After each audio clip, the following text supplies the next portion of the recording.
Alrighty, my friends. What is up, folks? Welcome in. How you doing?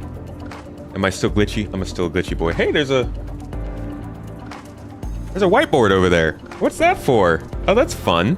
Mrs. Tomato is slowly constructing things together here, and I get surprised every time. Probably more than you do. Hi, everyone. How you doing? Good to see you, folks. Twitch is surprisingly quiet today, guys. Okay, are we gonna dance? Or are we gonna dance when there's dancing music? I mean, if we're not gonna do dancing music, I'm going back to Deus Ex. Toes. Mrs. Tomato and Swanky Fisher, thank you for being there. I appreciate you. Somebody's dancing. Somebody's gotta be. It's 5 o'clock somewhere. That saying was about dancing, right?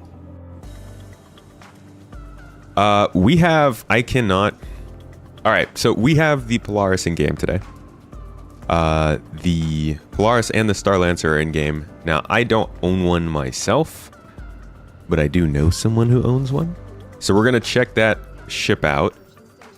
And, let me see. I don't know if he's got a party or not. We're gonna check both of those ships out, see their capabilities, and just kind of explore a little bit today. Here's to some gameplay. Let me record.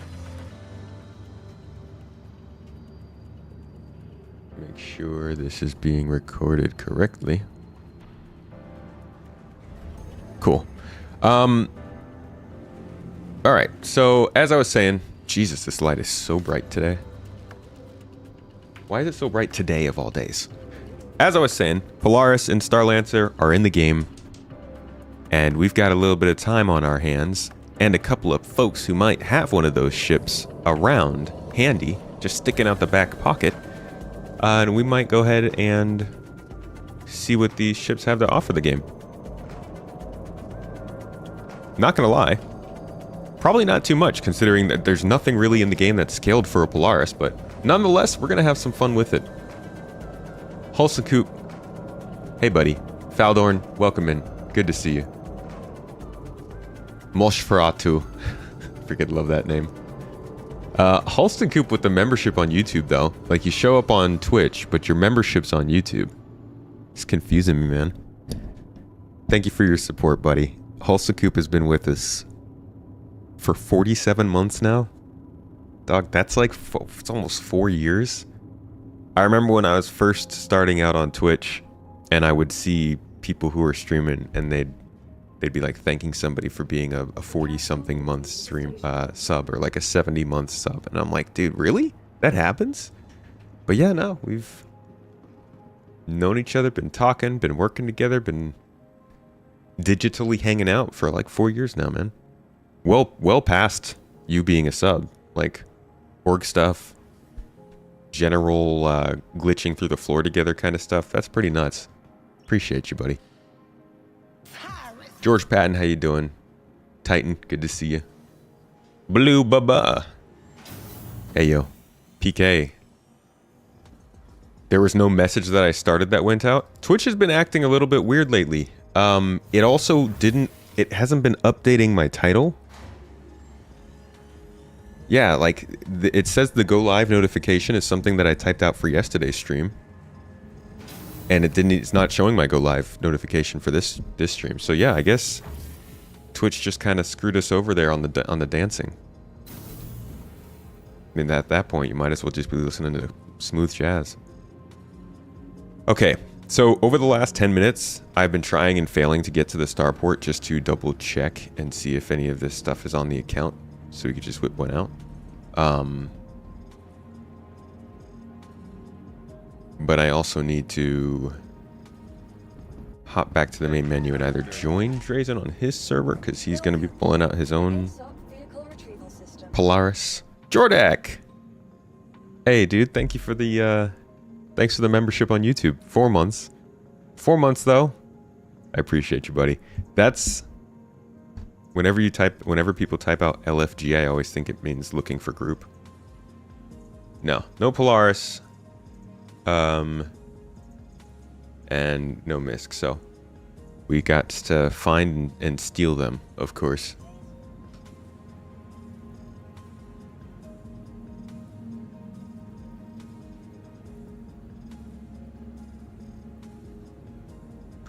So let me head back out to the menu. Hello, Frosty. How's it going? It's going. Having a day.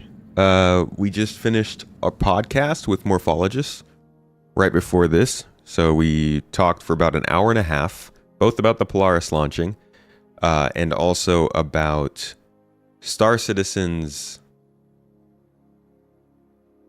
similarities to Star Wars Galaxies. We talked about how Star Citizen kind of comes off as a spiritual successor to Star Wars Galaxies, what that game series did right, or single game, I guess, did right, what Star Citizen is doing right or wrong, comparing it to the Star Citizen 1.0 kind of vision, and just all around a Star Wars Galaxies and Star Citizen conversation. Because we've had a kind of a conversation like that before, where we were talking about Star Citizen, and then we got into a discussion about Star Wars Galaxies within the podcast about Star Citizen. So I took it out and I clipped it and I posted it to Star Citizen or Space Tomato 2. And it turned out a lot of people had this feeling about Star Wars Galaxies and Star Citizen. And that clip vibed with people. And then now just recently with CitizenCon and the way that it looks like the development's going towards 1.0, people are like, oh, okay, it looks like it's looking more and more like it's going in that direction. So figured, let's sit back down, talk about it, and maybe it'll spur some fun thoughts. Can you rent it at IAE? The Polaris? Probably, yeah.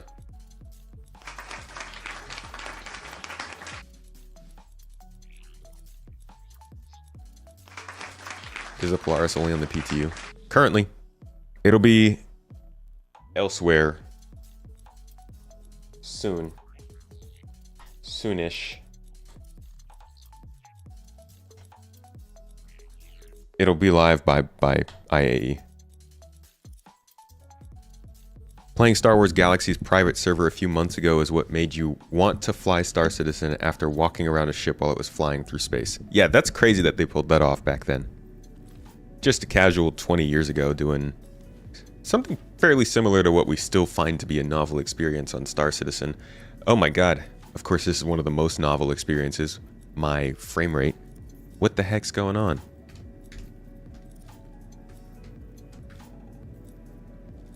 What is happening? Just shaders and stuff, or what?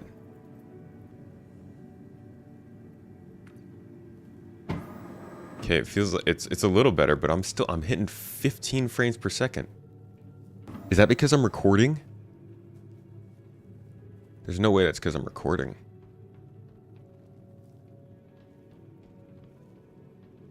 PTU's having issues? Yeah, that better not be a me problem. Good lord.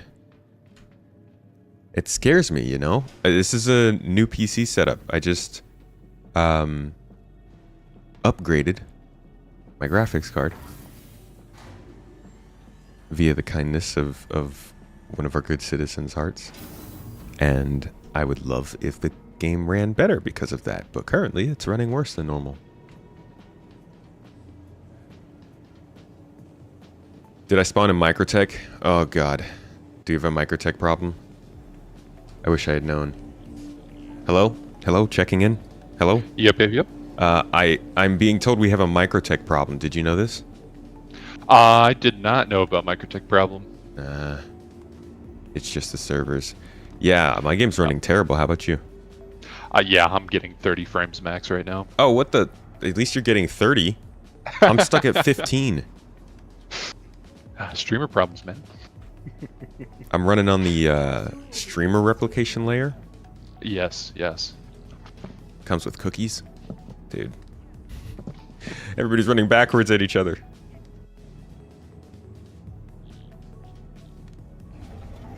Oh, I can't restart on Orison now. We're stuck. We're in New Babbage land and it ain't going anywhere else. And it's no better at the station either. They were having issues with the docking collar as well. What station? Tressler? Yeah, Tressler.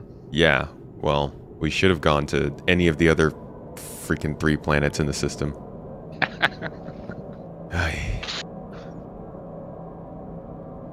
But this is like when I line up to check out of a grocery store. Whatever line I choose, or like customs in an airport when you're flying between countries, and you can choose all these different lines to get in customs to get your passport stamped. Whatever line I choose is going the slowest. So don't get in line with me. Don't spawn into planets with me. Don't come near me. Just stay the f*** away. You can't even log in? Oh, okay. That's worse than me.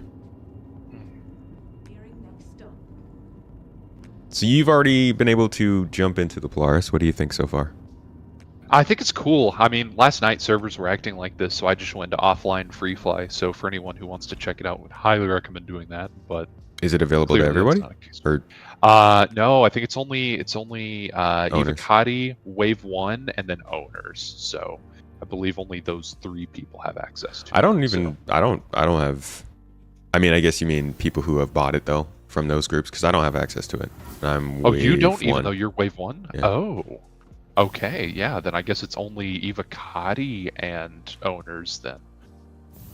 I'm also Ivocati. Oh, you're also Ivocati and you don't have it. Yeah. So I guess it is only owners. Okay, well then there you go. So it's only owners. That was a good process of elimination. Yeah. That worked. I guess there are a lot of people that own the Polaris then, because I'm seeing a million of them. Yeah. So yeah, which is that's gonna be funny. Polaris is everywhere. It's gonna be the best package runner in the verse. Yes.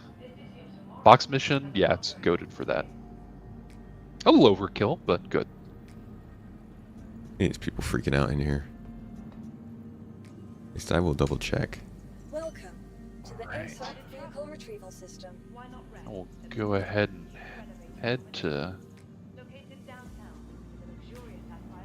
Evo testing at its best. Yeah, man. The best no Ivocati's Polaris? got. No Polaris. Wow. Yeah, Okay. I've had Ivocati access since like April. I just don't do it very much. I don't know. Ivocati's like, what I'm trying to do is cover the way the game is. Well, I guess I cover the development mainly, but I don't take Ivocati that seriously because it's like really messed up. So there's not a ton you can get from it other than what you can talk about. So I don't really bother playing it or doing the testing stuff.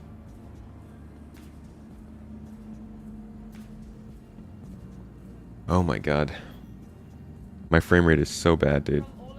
Yeah, I'm this getting is giving 18 me- frames right now. This is giving me back in the day vibes, and I hate it. Like, I moved past that PC. I'm getting trauma. Well, once an elevator comes, I think that's the big winner right now.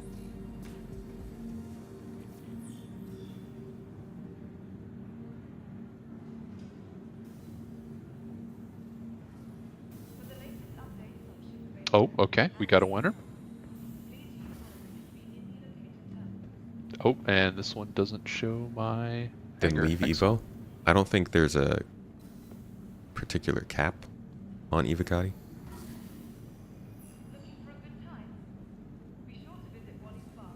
Alright, I had this issue last night. I might have to just call my Polaris to the hangar first, Okay. because my personal hangar is not showing up. So Okay. you won't get the big reveal. No! The server FPS is so slow because everybody's spawning in Polarises. The new gigantic unoptimized ship is being spawned in by the dozen from people that are all in the same locations because they all spawned in today. Is it cheaper by the dozen? What the heck is that? There we go. Looks like just a segment of an 890 jump. Is that a Starlancer? Ah.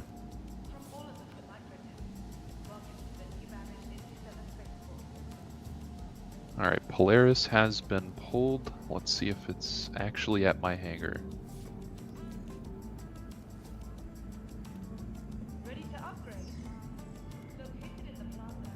Yay, Polaris Day. My favorite right after Friday.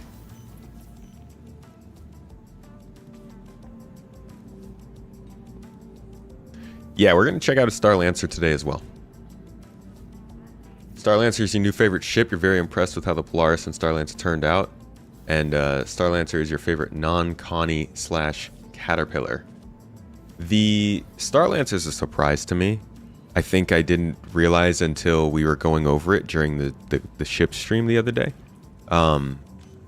It's definitely... Hey, why don't you just store it now since your hangar's spawned? Yes. And then I'll come over there. It is stored. All right. I'm coming to the hangar now. Yeah, the Starlancer TAC really surprised me in how much it is packing into that profile.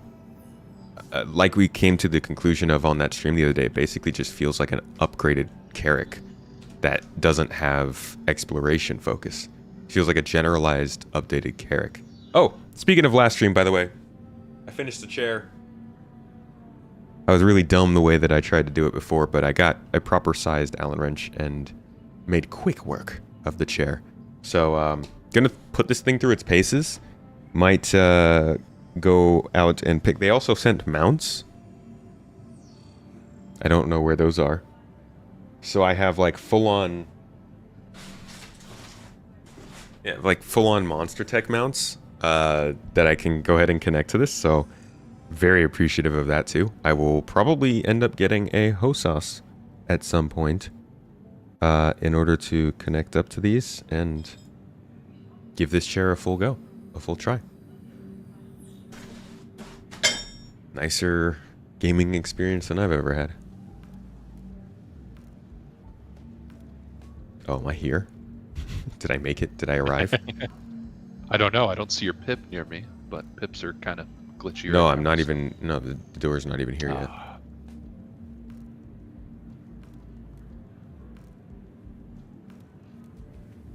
Come on, then. If you're here, open up.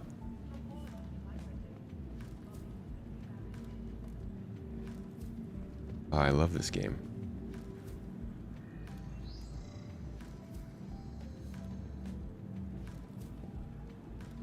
This makes my brain hurt, dude. The freaking FPS. We need to go somewhere else. Yes. Get this thing out somewhere in the middle of nowhere. There we go. Got one of them. We got an elevator.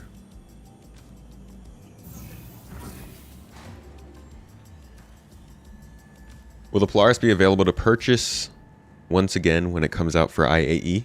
Yeah, but I think it might be limited in number.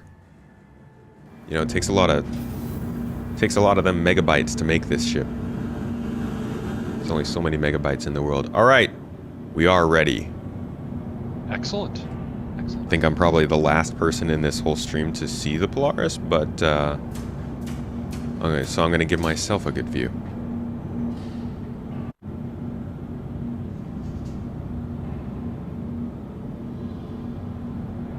Let's get some epic music going on in here.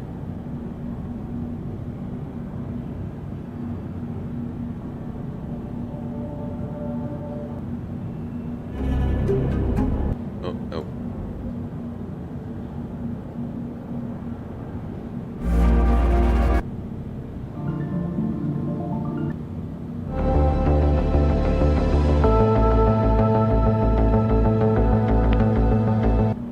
Need something a little epic.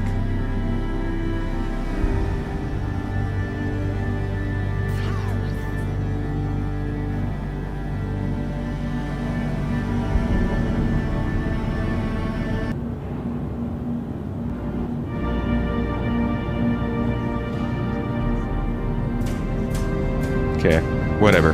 That's all I have to do.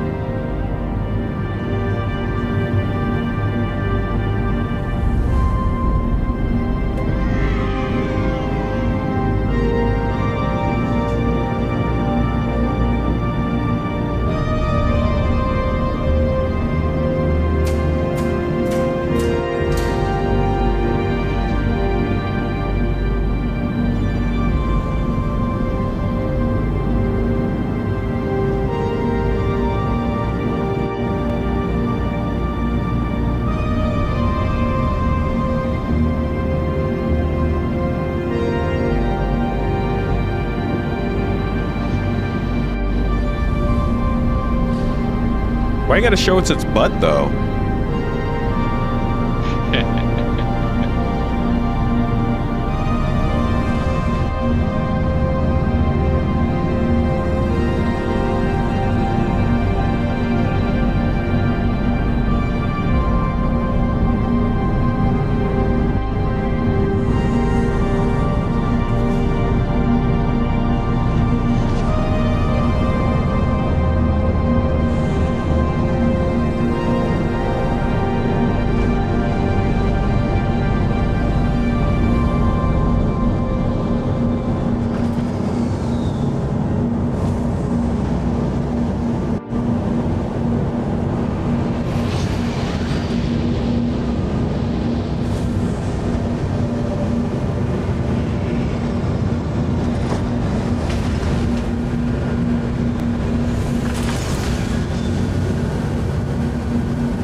Man, I really would love a better FPS. I realize now that I've started to see like Squadron 42 gameplay and even experience Star Citizen at higher frames per second, I've realized that the feeling that I always had that made playing Star Citizen feel a little bit janky was the frame rate.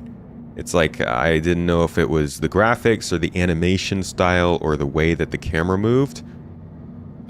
But I always knew it kind of bugged me the way it felt like you were moving around the world, and now I realize it's the frame rate. And I hate it when it's low frame rate, which was never a thing before. So there's a ramp on the side here? Both sides, yes. You have to stand all the way out here to even call the ramp, though. You see this pip that's right in front of me? It's a little interesting. Huh. I did not know there were ramps out the side of the ship. What? Yeah, both sides. And they're massive.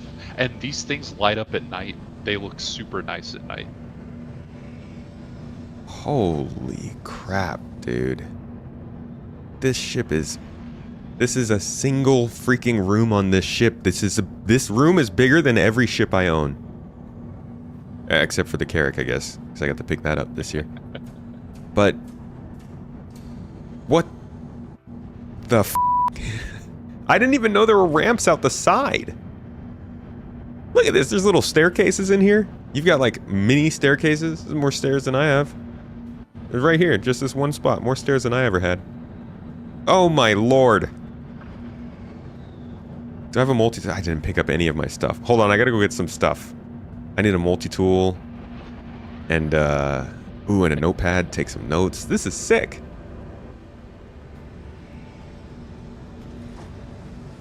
Yeah, I did not pay attention to the ramps. Make me a party lead real quick so I can get some of the orc members. Oh yeah, here. sure. Thank you, thank you.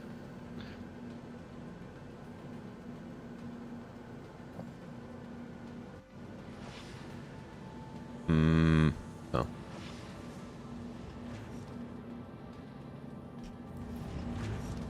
Can't interact with the torps yet. I might as well grab something. Don't know what we're gonna get into today. We, very well may just use this as our home base for the whole day because it's got med bays, right? It does. 4 tier 2 med bays. Yeah. Claim time I heard is an hour and 15 minutes or so. 19. Is that the expedited claim time? Do you know what it is, Drazen? I do not. I have not had to claim my Polaris yet, so can't speak on that. Big guy. This is brand new. Ain't ever been taken out. 0 no miles. Scratches on my Polaris.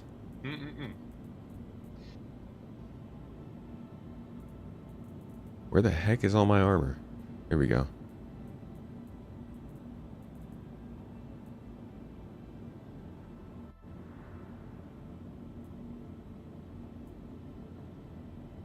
Is it all good if I start dragging some folks down here? Yeah. Okay.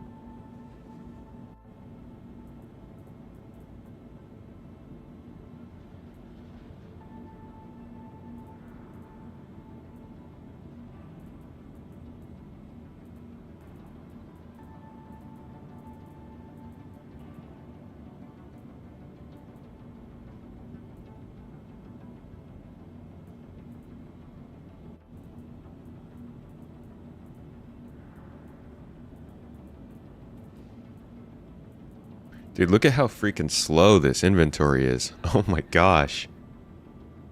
Oh, you know what? I'd rather have that. And grab that. What happened to my other... What happened to my other rifle?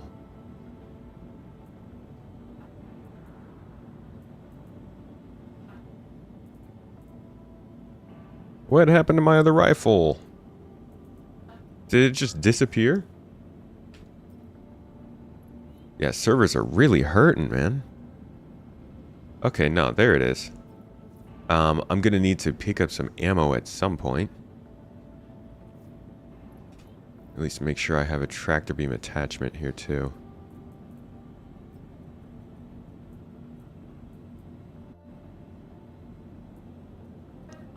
And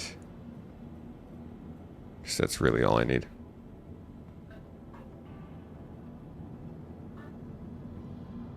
Back end can't handle the Polaris's back end. Give me a second.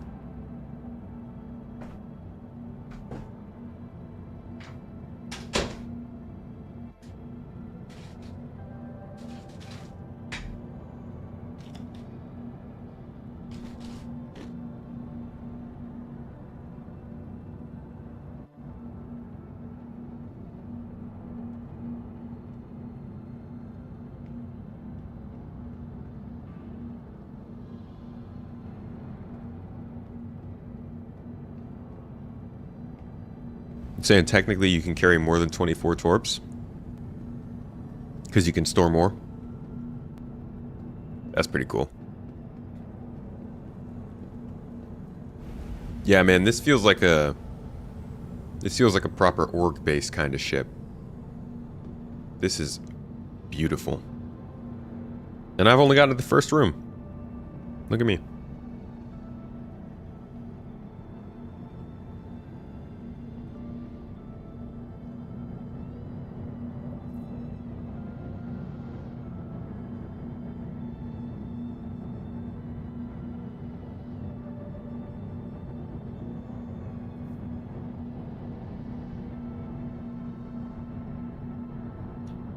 Alright, I guess this elevator doesn't work.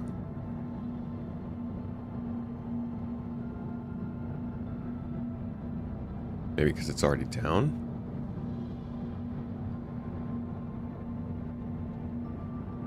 Okay, so you can put some stuff... I guess, is this... Are these cargo grids? These don't drop down, right?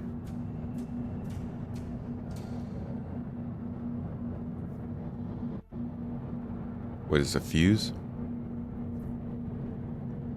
Okay, so these don't drop down, but you can keep stuff on this bay, put them on this elevator, move them up here, load them into these torpedo freaking. This is so cool. this is a very, very cool room, and this all coming from somebody who really doesn't care for combat ships that much in this game. This is just a very unique sort of design. We don't really have stuff like this in the game yet.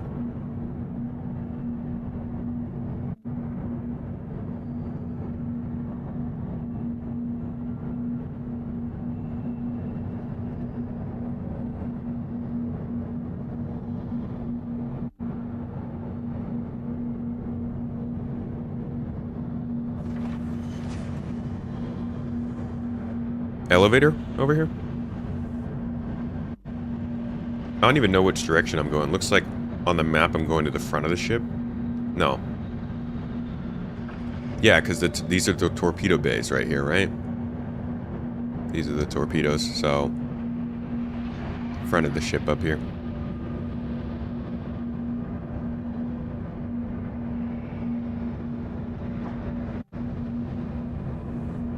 Very RSI style. And a turret.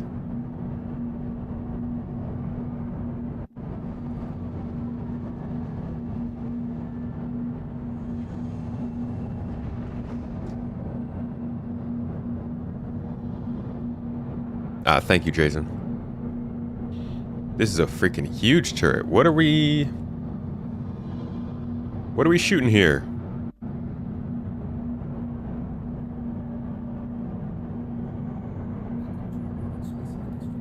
$300? These are repeaters? Dual size 6? Holy crap. Dude, this is... Oh! Why can't I shoot it in here? Cannons, okay. Just a lot of shots. Oh, because they're ballistic, right? This is a huge... Jesus. Okay, sure. Why not? Let's do that. They're bespoke.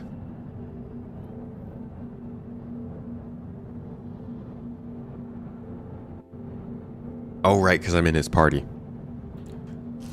Okay. This is, it does have a very military feel to it. Like, the paneling on the sides... super bare, you know, like not to the point where it feels like they messed up on the art, but literally to the point that it's just like, this is a military corridor. There's no reason for flourish. There's no reason for nice design cues. We just made this so that it can connect one part of the ship to the other. And it's different than what you might find, not even in a more fancy ship. I think just a ship that's focused on different things. And I feel like CIG always does a pretty good job of hitting those points when it comes to the design of these ships, even though nobody ever really has to live on these ships. Okay, so this is another elevator here. Let's keep going and look at the rest of the bottom floor. Bottom deck, sorry. Xenomorph would like this ship. Nowhere to hide. Check out the Torp terminal. On the side.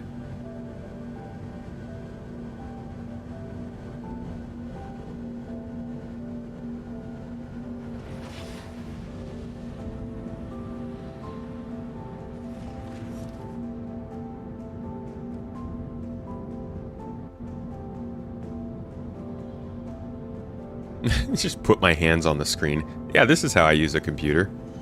Totally. What do you even do with a torp?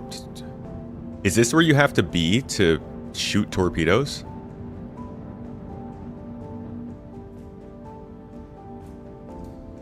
Is this how you aim to shoot at the torpedo? Oh my gosh. That's kind of funny. Like, yeah, I'm just tucked away in here. I'm the real problem you got to deal with. I'm just tucked away in here on the bottom deck. Aaliyah and Jotin, thank you so much for the sub. 40 months now. Appreciate you. And PowerPoint, thank you as well for the sub. Love the new ships, but they should give some love to old ones like the Carrack. Oh, they really do. They really should. I am not going to shoot the gun. You guys are insane. We'll wait until we're in space for that. Chat, y'all are terrible. Don't be bad influences.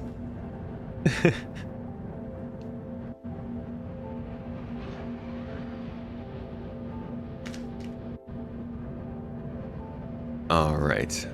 Let us continue onward.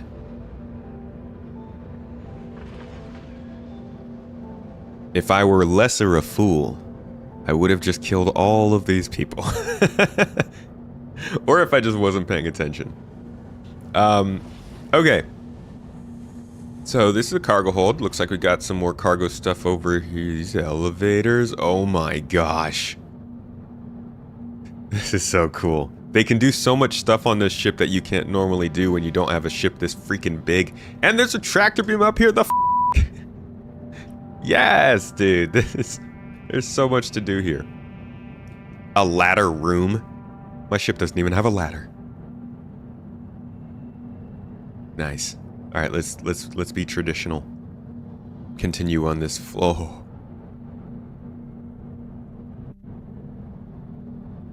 Oh. Ooh. Man, if I didn't know how janky Star Citizen was, I would totally jump down there. Wow. So this would explain why bigger components aren't removable, because what do you even do with that when you remove it? Like, how do you even repair this? How? This. Okay, of course an engineering terminal, that makes sense. What do you, good lord. What even is this?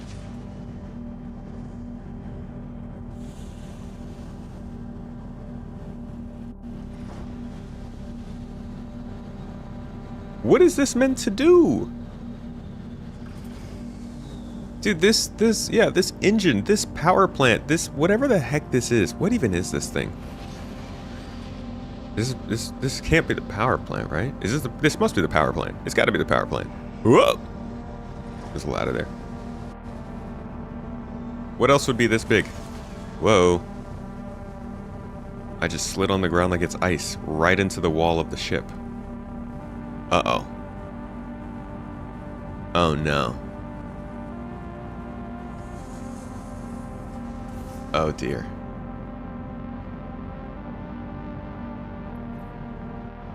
Well, I was gonna say that it's bigger than my ship.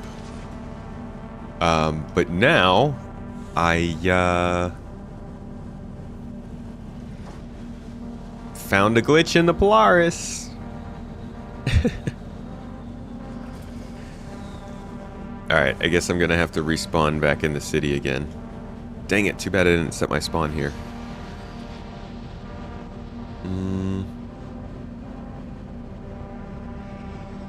Yeah, I don't want to lose my stuff.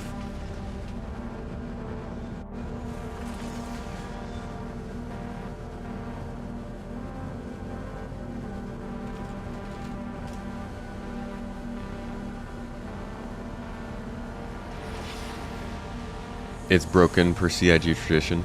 If he does, then you should TP back to the lobby.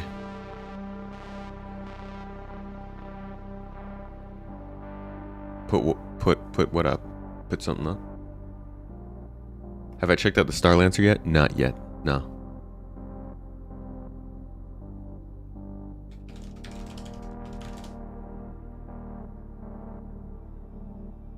All right.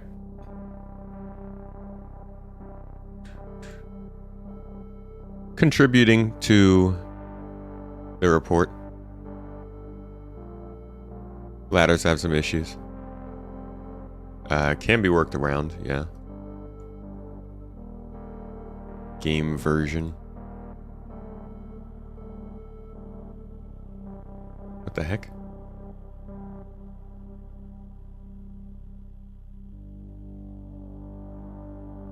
Ah, y'all don't have my stuff anymore? Not necessary. Can I link that? Dang it, you asked me. You asked me too late.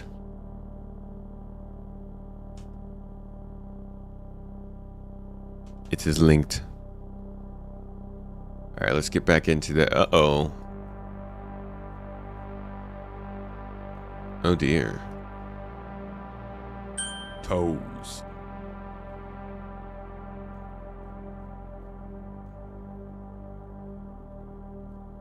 Why is everybody in menu?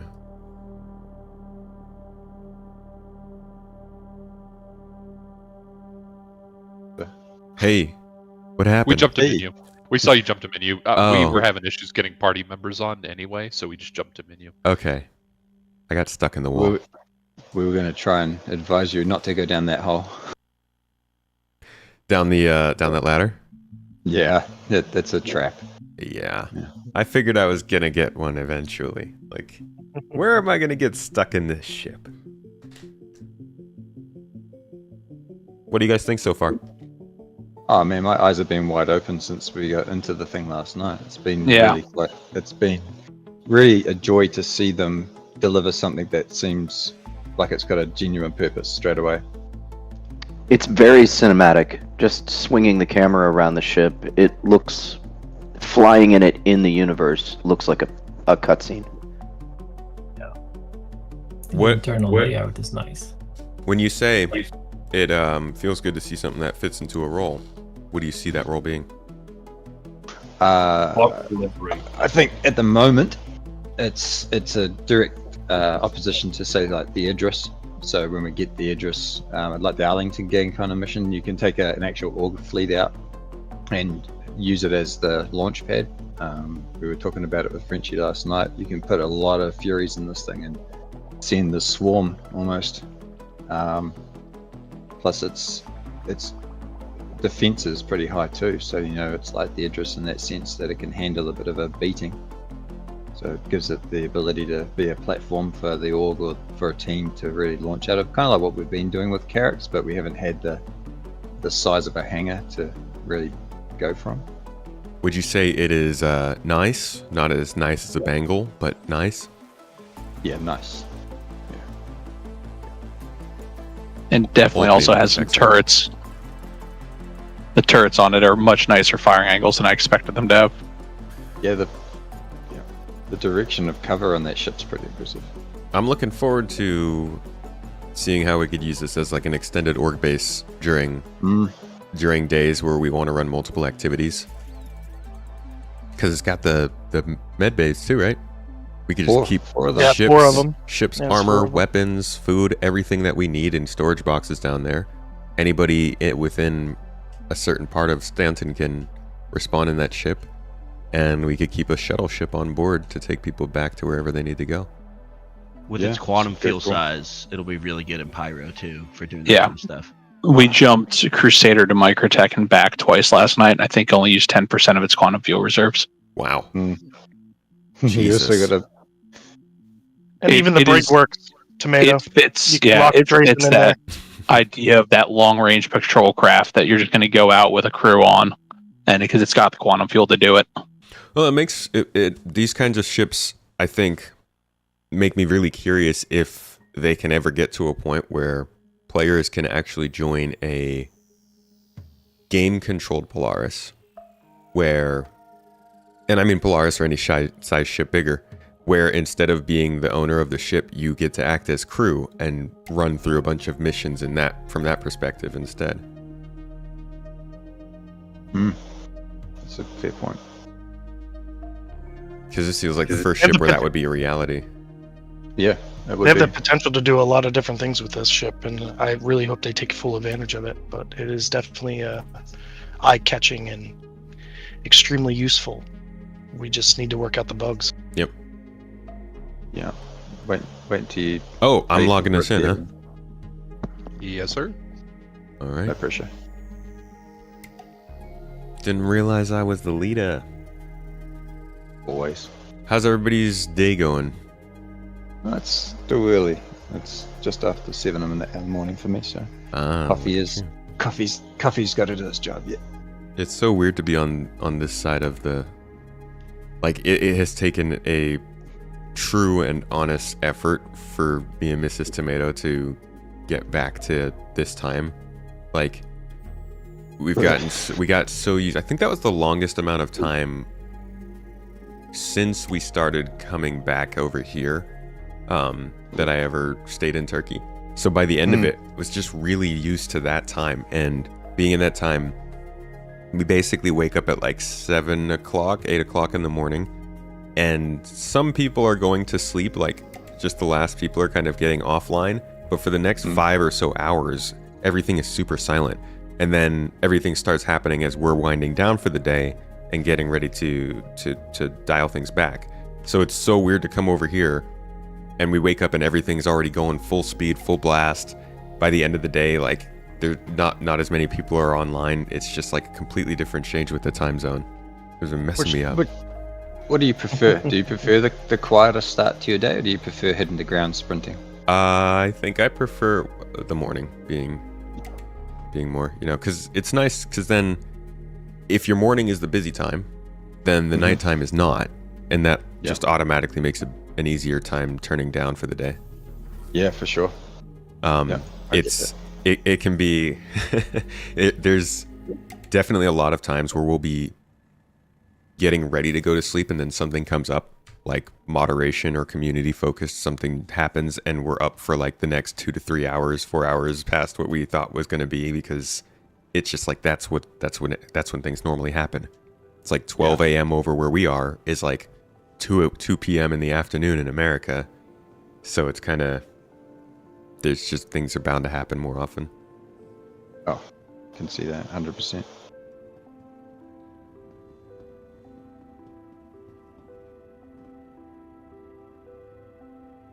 Look at us, a diverse bunch. Nothing but diverse garden. Lots of vegetables. Not that I'm calling anybody here a vegetable, but you get my point. Did someone get you info for the Bay Area Bar Citizen? I think I saw that might be happening. I like pizza, Steve. On the day when we will be busy. If I'm not This is mistaken. a great time to use the new GII battle cry. Gardener's Hoe. You're doing flyovers in Microtech last night. Polaris has a domineering silhouette from the ground and sounds menacing.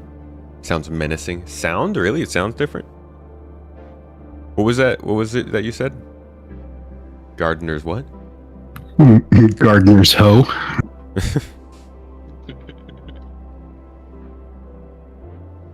That'll have to be a sound clip, I feel.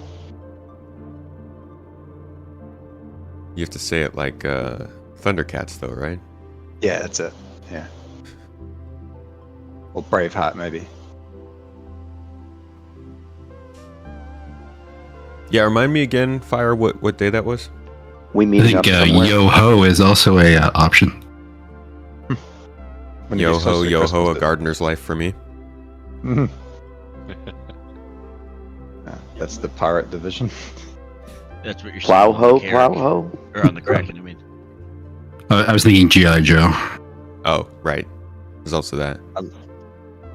G.I.I. Joe.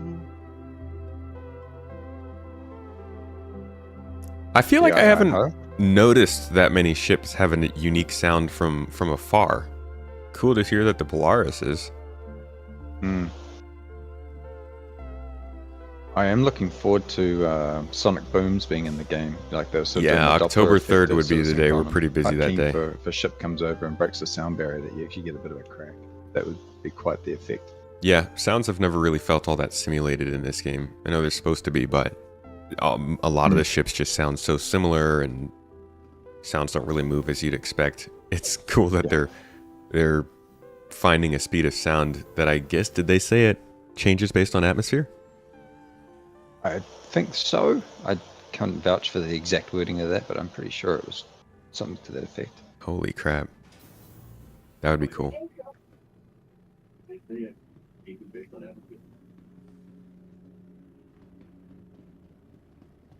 I don't need a party marker to know that I'm in an elevator with Tomato, because it's the only guy that jumps around continuously.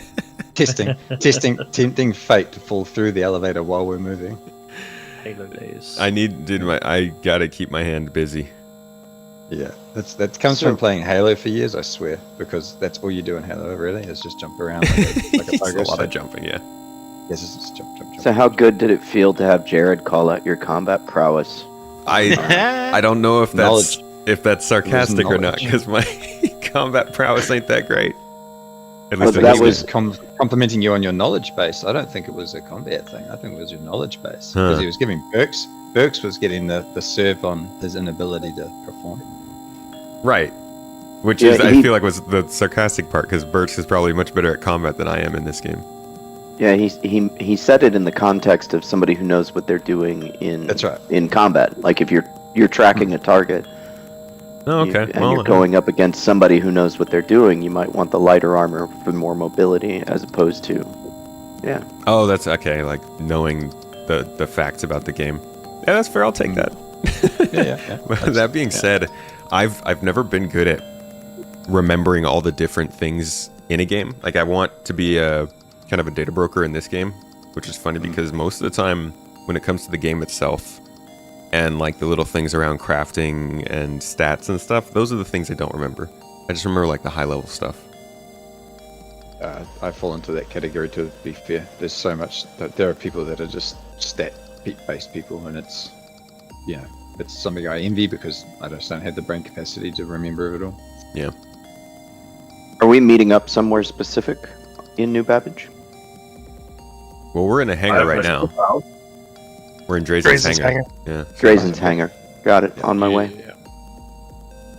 Yeah, no, I think when it comes to that kind of stuff, crafting, base building, I mean, just in general, our base organizations, Mrs. Tomato's going to be a big part of that because she is the memory of our group effort. And the designer. The architect. I'm one of those people who like knows when I'm looking at something that I think looks good, but doesn't know how to make something look good from scratch. Good call. Did you see the Ray's Guide video about base building where he talks about the various roles that will be necessary for an org base? I did not. That guy. I would suggest you give it a watch, and then I'd be curious to know your opinions on it. Sure. Because he says that you're going to need a planner to lay things out. You're going to need I mean, you're an engineer, right? So it's the various aspects of a project. People to execute things in certain steps in certain places, and not everybody's good at every role. Yeah. It's base building is looking at what they showed us at CitizenCon. It's going to be much more in-depth and logistics based than I ever thought it was going to be. He talks about how you can't, if you're solo building, you can just put things wherever you want. But if you're building an org base, you're actually going to have to plan it out, and you're going to have to prioritize certain buildings over other buildings, and this and that and the other. It's an interesting watch. There are a lot of games that have done certain degrees of building cities, but the more you have to build a functioning multitude of people, the more you need to be organized and built in a way that's actually beneficial to those people, and I'm surprised that it's even getting that deep in Star Citizen. I wasn't even sure how much they would go into resource extraction through bases, to be honest. I think that's what I'm most excited about is the logistics side of the base building, just the getting it set up and developing the resources and getting the people involved and what you need to do in order to make the base successful. I think that's what I'm most excited about. Yeah, I think I'm in that same category. Like it comes from years of RTS gameplay and things like that, where you really just like enjoy building the base, not necessarily finishing the game, but you just keep going because it's an enjoyable exercise to have the thing flowing, kind of like Satisfactory in a way. Yeah. You know, like getting the whole thing set up so that it's all working exactly how you wish and making that plan and executing it. I think one of our key goals will be balancing that expansion of different bases versus upgrading bases versus, you know, having reasons to even have those bases or make new ones. One of the things that is going to be part of the way we do things is kind of the difference between one of our bases versus one of our settlements. One being more focused on an actual need and necessity and being very like upkept and probably limited to junior members and up versus something that's more like a settlement, general focused, open to public visitors and customers and things like that, and kind of less red tape, more focused around general game spaces. And figuring how that fits into what they're doing with Star Citizen is going to be a long process, I think. The question with building is as well. I think outposts are going to be very, very crucial in having a successful org base. Just an outpost anywhere in the system, whether it be a mining outpost or a refining outpost or something of that nature. I think it's going to be part of what we are going to need to focus on a lot. The question is as well, like, you don't build your perfect building from the get-go. So do you tear everything down, or do you just build something temporarily till you can get a higher level? Yeah.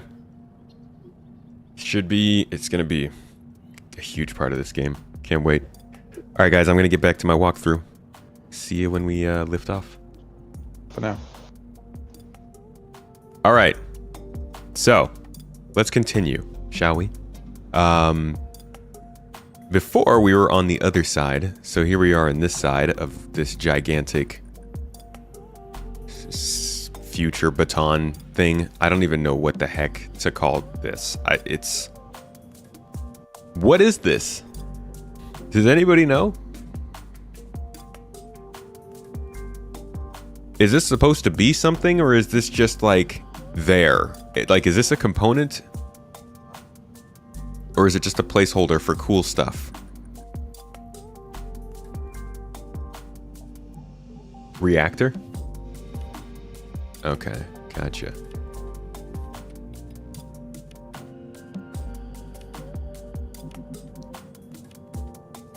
Slushy machine. Okay. Methane. Slushy methane. Let's continue on from the slushy machine reactor power generator thingy-majigger. And continue on to... I guess we're at the back of the ship here. You've got an elevator. Let's take this step up. Wait, what? Sub-level 2. Didn't it say I'm on engineering?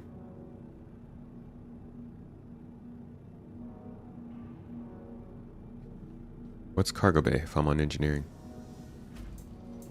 No, this is cargo bay. How was that not engine? Okay, so what's engineering then? Okay. Really? It's this. Okay, this is really freaking cool though. Holy crap. So you've got this room, like this half room up here, looking down. What the? Is this cyber squid? Dude, what is this? Some relays over here. Transfer your power. Oh! I love the spinning ball. Yes.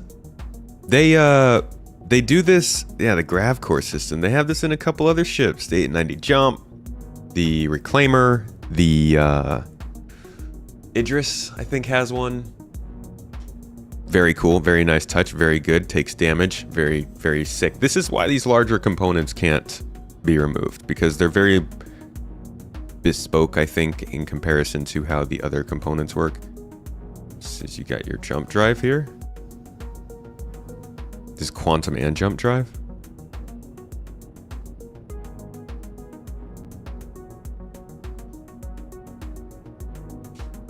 That, I mean, all right. I don't know if we're gonna go to the station. Maybe. Io, can you stop it with the sex talk? It's getting a little weird.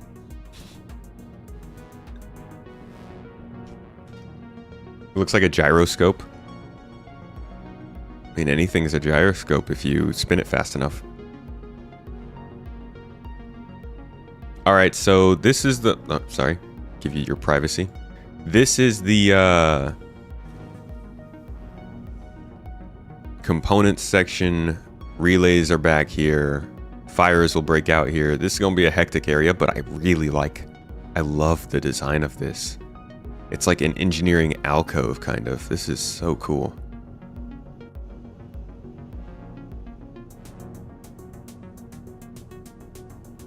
And then, so we step up, let's see. This is down to the elevator. You step up into engineering. Step up more from engineering. This is basically the second floor, maybe. And here's, okay, so this is the third stop for the elevator, the cargo bay. Wow. It doesn't feel super tall.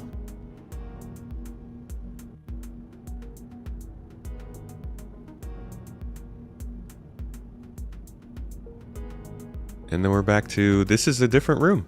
This is not the cargo bay we were at before. Oh, this is a hangar. They got blast shields, which is pretty cool. Can you put these down?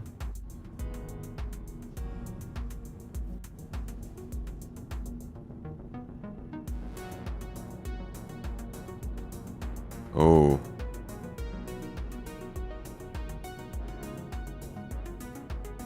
This is a huge hangar.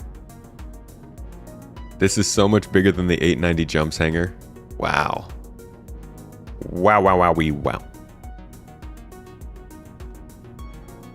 And how do I drop these blast shields? Oh, the elevator's on the side here. Okay, so we're directly above the actual cargo bay that we saw before. So that would make this the top of the ship. to be quite honest, the ship. Whoa. Wait, what is this? There's a doorway in the hallway going around. Oh, this is the brig. Nice. Where you can actually lock players in. That's pretty funny. Apparently this already works. So you can throw players in here and keep them in there. Which is great.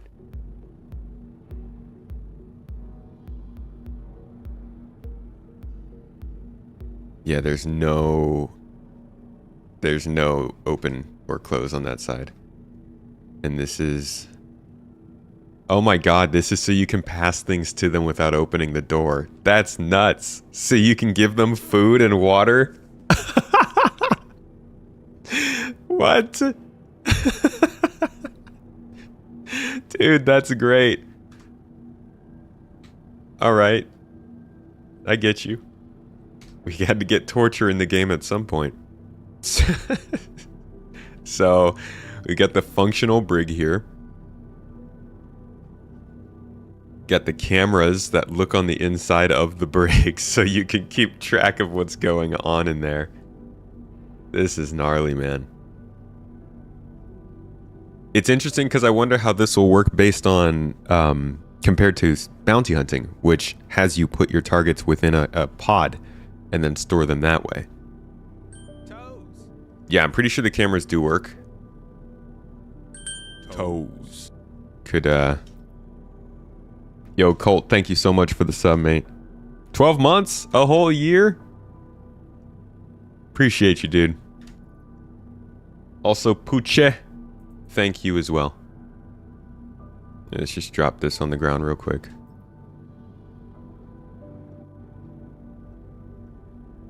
Yes, sir. Camera works.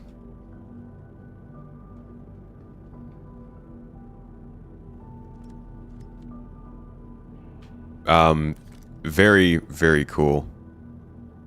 But again, if this isn't going to function for bounty hunting, then I wonder how this works. Obviously, there's one thing to remember that's super important with all of the ships that we see come into this game. When they feel like they might have too much sort of built into the whole design, like, do they really need somebody sitting at the front desk? These ships are all used by NPCs too.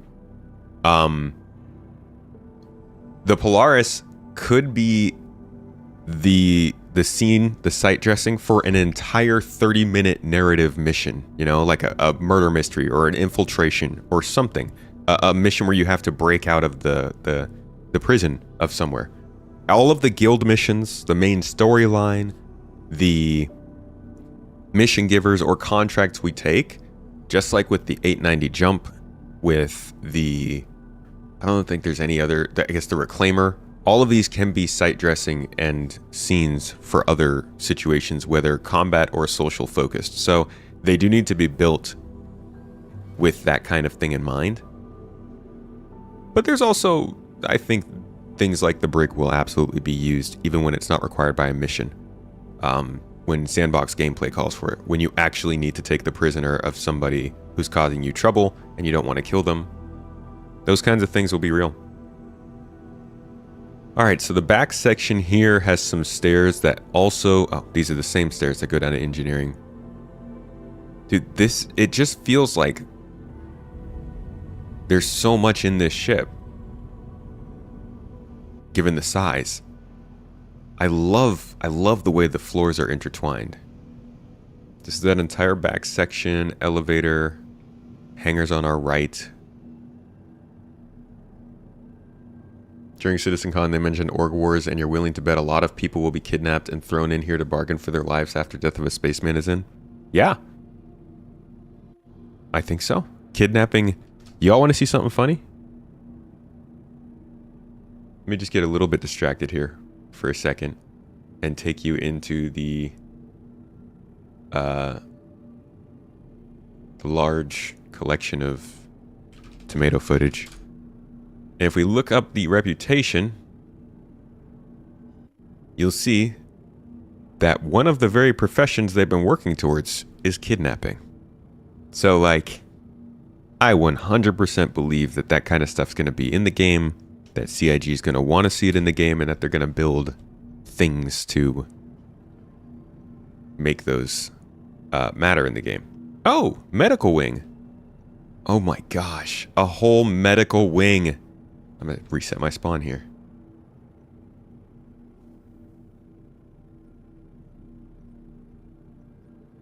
Beautiful. This right here makes this an org home base. We're gonna be able to take this Polaris out for 8 hours a day and just run missions completely off of this, using the hangar for storage, bringing in ships, landing them here, using this as a scout. Like, people could be running multiple missions out of the same Polaris, and we could just have transportation folks sitting here in the Polaris ready to take folks back to where they need to go if they need to respawn. I'm so excited to set this stuff up. This is a cool ship. I wasn't really interested in big ships before I was part of an org, but now just like looking at the potential of what we have here. So moving back forward into the ship again, now on the upper deck. Hallway's nice. It's got a different feel from the anvil style, which is generally at I think an equal side hexagon. This looks more like a stretched hexagon. The hallways here, a little more open towards the top to give grandier feeling. I like the padding on the sides of the walls, and the doors feel properly RSI too, compared to some of the other manufacturers. Honestly, you really continue to get this feeling of a military ship everywhere you go in this ship.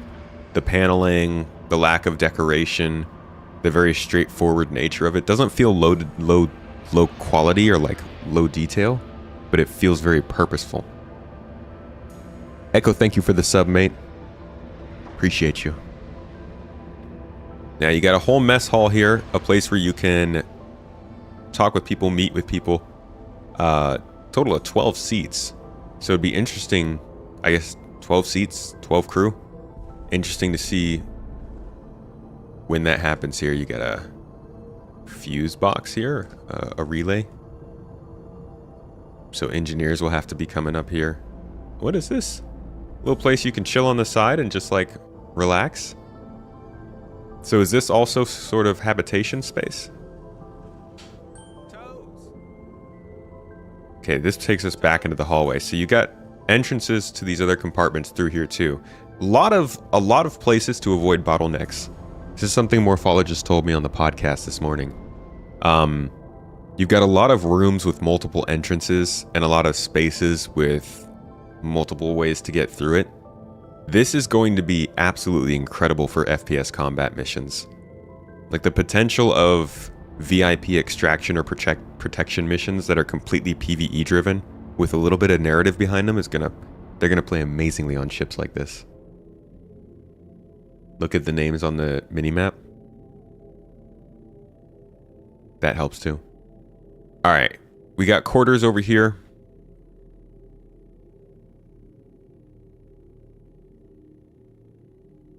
It feels a little too spacious to be a military mess hall. They're just spoiled. Spoiled Navy boys. This is cool. Oh my god. So you got like full-on bedroom. Wow, dude. This feels very...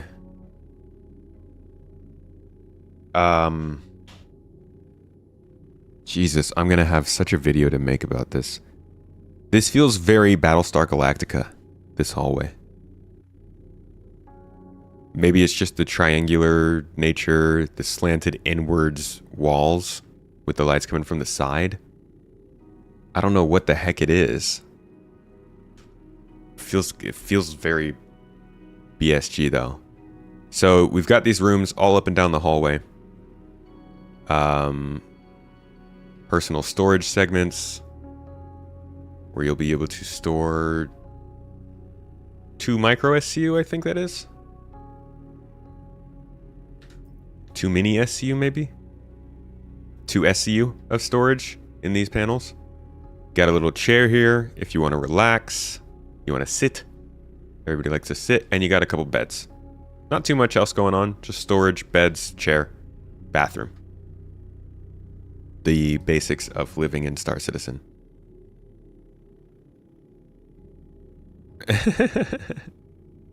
And the quote-unquote working mirror, which is okay, it's a camera.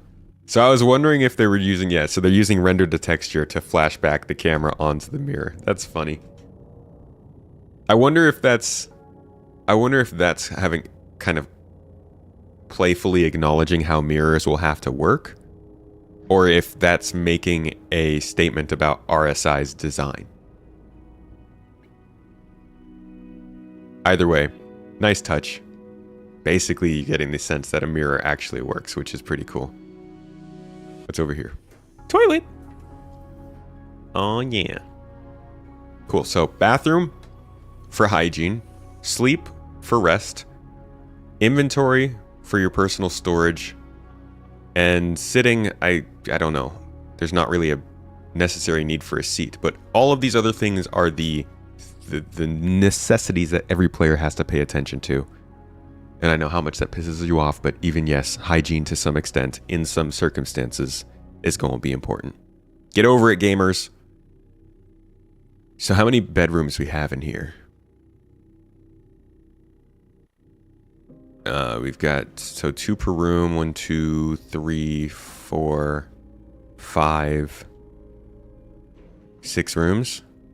Okay, so yeah, 12 people, 12 seats in the mess, 12 beds out here, 12 jobs.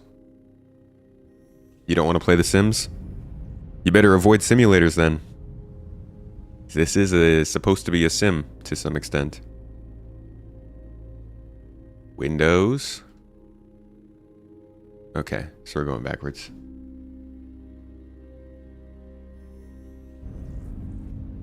What is here? The armory?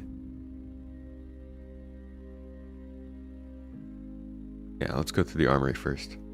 As a new player that's never played this game, what's your suggestion to get started the right way in the game? Don't buy too much stuff, in-game or out of game. I would grab your spaceship and find a couple outposts on the nearby moons of the planet that you spawned on. Go loot those spots. That'll teach you flying your ship, finding points of interest. It'll show you looting. It'll get you some supplies that you might need. Once you've done that, or even before you've done that and you feel comfortable, I would run a box mission or two. Just delivering a small amount of boxes in order to find those. I don't have any here, but they'll say courier. Doing a couple of those will also get you more up to date on how all of those types of things work. Take it slow. It's going to be frustrating. Okay, so this is a turret. Turret access. Somebody's in there. Is this also a turret? Okay, so you got your 2 turrets all the way up here. Top deck. Another hallway. Some more fuses. Man, engineer's going to be busy up in here. Captain's quarters locked right now. They're still working on that, I guess. Here's your main elevator. We didn't use the main elevator yet. And your armory, which has so many suit lockers. 1, 2, 3, 4, 5, 6, 7, 8, 9, 10. 10 suit lockers. Wait, did I count that right? 2, 4, 6, 8, 10. Yeah. So 10 suit lockers for 12 people means they're expecting you to share suits. You've got heavy weapon slots, regular weapon slots, place to sit down, several more regular weapon slots, multi-tool pistol areas, places for ammo. Not the biggest armory for a ship of this type. I would have expected a little bit more storage for ammo and weapons, but I guess it should be enough, I guess. Maybe there's weapon racks in other parts. Emergency lighting. Emergency lighting. Okay, but if it's an emergency, can I still see my suits?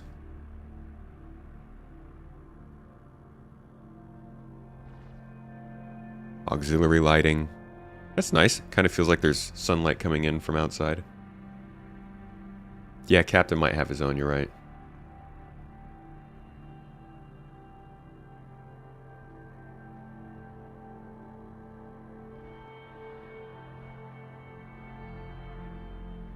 Engineers need to stay on the ship, so 10 suits seem right. Yeah, but I'm thinking different types of suits, you know? If you're on the Polaris and you're going to multiple planets, you might want suits for a different type of planet. 10 suits for 12 people. Even if you have 10 to 5 people going on planet means you're not taking that many alternative types of suits.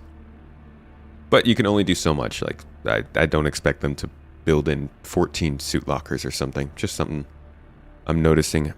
Escape pods, I'm guessing. Yeah.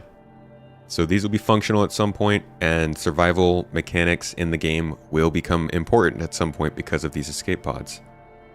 They have a very utilitarian design to them, which goes with RSI compared to some of the other designs that you might see throughout games.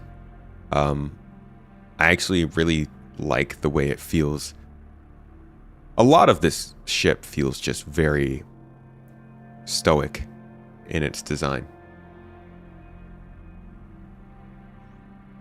And we've got the Hollow Globe map, something that they are planning on getting functional in the game so that you can move your ships around and command your battlefield from here. Although this ship probably wouldn't be commanding the battlefield. Maybe in a smaller exchange, but this would definitely be an attack dog for a larger javelin or bangle floating around. Okay, and we've got computer components here, it looks like. So this is where AI blades would likely go. What the heck is this? Is this a component bay? Or another freaking prison?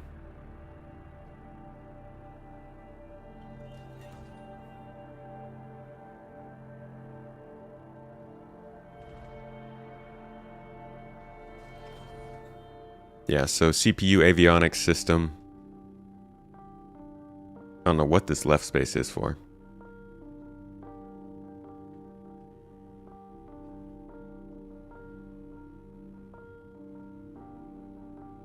In the lore, it would command military patrols, but you imagine if orgs had a Kraken or Jav, that would be the command ship. Yeah, I could totally see this thing being a patrol boat with a couple escorts meant to lead like a bit of a small squadron of sorts.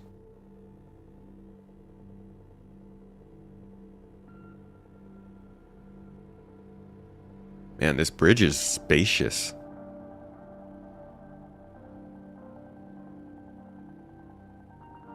Do wonder if you could push this back a little bit.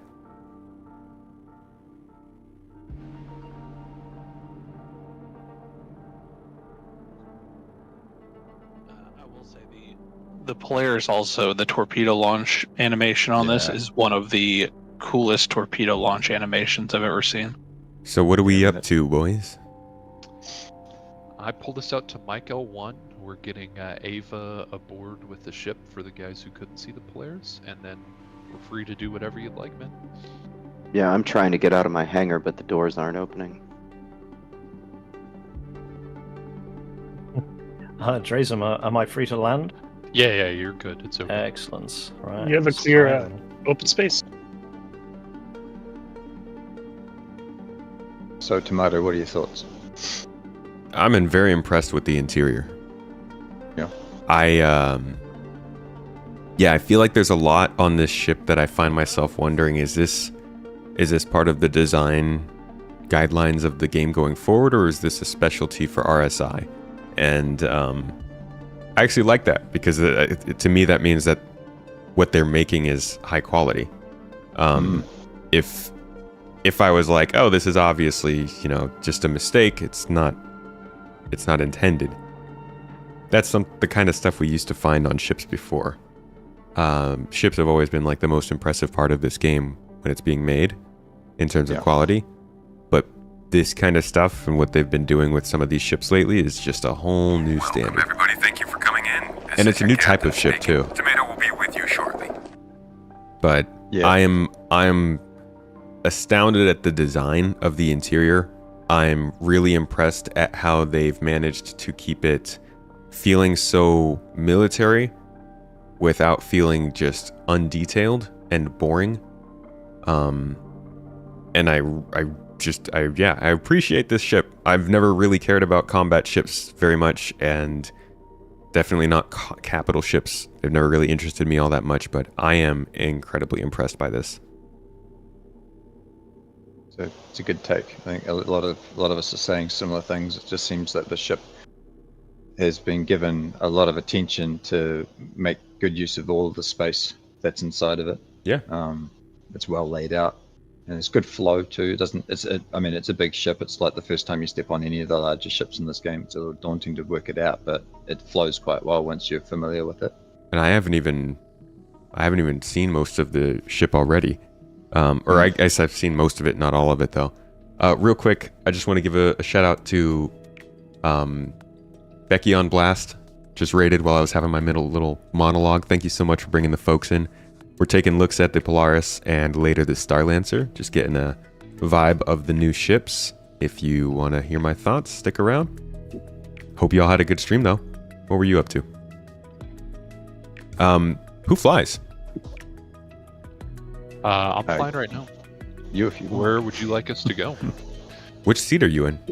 I'm in the pilot seat. That's the front left. You want to hop in and check it out? Okay. No. I was just wondering how they do the flight model. I love that there are more and more ships coming in that separate the seats based on function.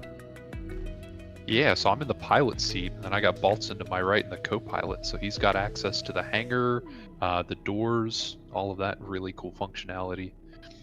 Do you have access to those things too?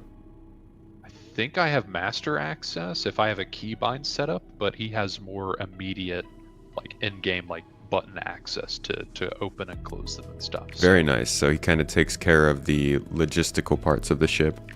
You Yeah, handle opening the hangar. flight. He has a camera view into the hangar, so he can manage the requests of leaving and coming in. What? Yeah. That is sick. There's a remote camera. Oh my god, that's such a good idea. Yeah, Tomato, if you CIG. want to hop in the seat. Yeah, you should check it out, Tomato. It's pretty cool. Check it out. It's pretty cool. All right. It gives the impression that they're now looking at, we're not too far away from, say, like a landing camera on ships, because you've got the ones in the brig, which we were really upset that we didn't get a chance to lock you in there. Now you got a remote camera specifically for the hangar, so it sort of bodes well for even more to than your right. Even more than a landing There's a little camera. small button, and you'll see the camera. Wait, there's like 4 open door buttons. Yep, So those are the blast doors. And then you have the center button, which will open up the hangar. And there's a small little button right above that will put you in a remote turret that's a camera. And you can see everything inside the hangar. What? This is sorry, sick. guys. I made a promise to somebody, so I'm unfortunately gonna leave y'all here. Easy to have lots of people anyway, so apologies. No problem, Dutch. Thanks for hanging out, man. Cheers, Dutch. Take care, Dutch. Dude, like this makes you think like remote interior turrets. Yep. What the heck? This is so cool. So you've got the remote turret, and then these are, you said, are the blast shields inside of the hangar. Yep. So there's 4 of them. So one front and back, and 2 on each or 1 on each side.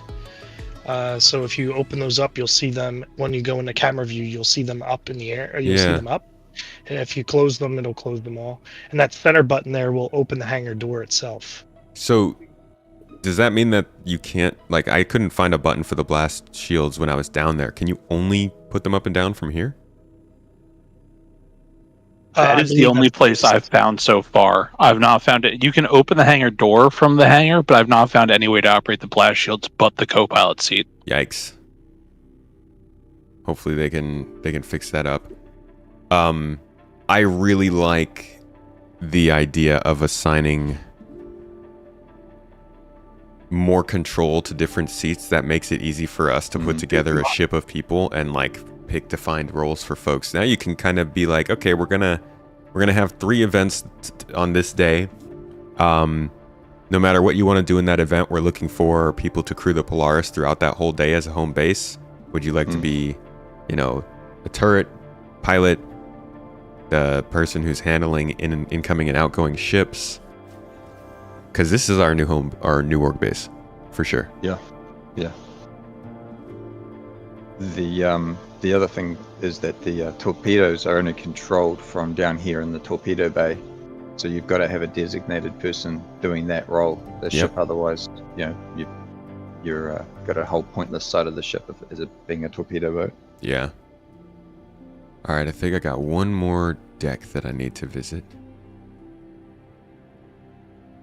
The main question is, how many times are you actually going to use torpedoes? Well, if you're paying for them, hopefully not too much. Yeah, it's a deterrent. not as yeah. I paid for the whole ship. I'm going to use the whole ship. I like the rear-facing missiles. I think that's pretty cool. They come right out the rear end. I just hope they implement a way to reload the launcher, because you only have 12 missiles. They're only size 2. So if you're actually in a battle, that's going to run out fairly quickly. Yeah, it sort of stacks. It stacks a little bit though with how the say for instance like the Expanse. No, you can't bedlog if it's not your ship. Is the hangar being vented of atmosphere when you remove the blast shield? No, the blast shields were small physical pieces on the floor, not the air shield up top. Okay, so we're right back down here once we take the elevator down. So it's actually a fairly quick trip to your torpedo control.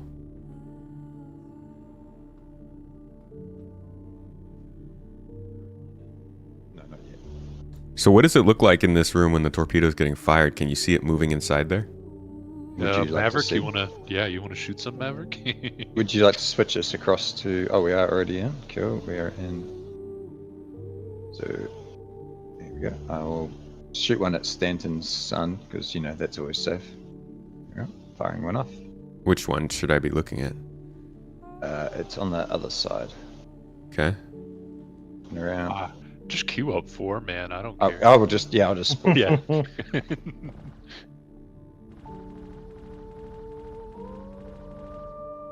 some reason, it's not letting me spool up more. Hang on a second.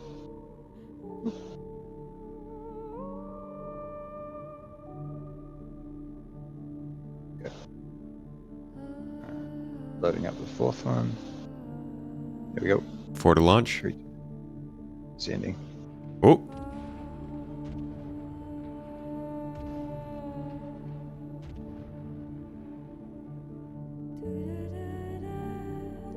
Ooh. That was pretty cool. That's a bunch of spicy telephone poles. They make their own sun.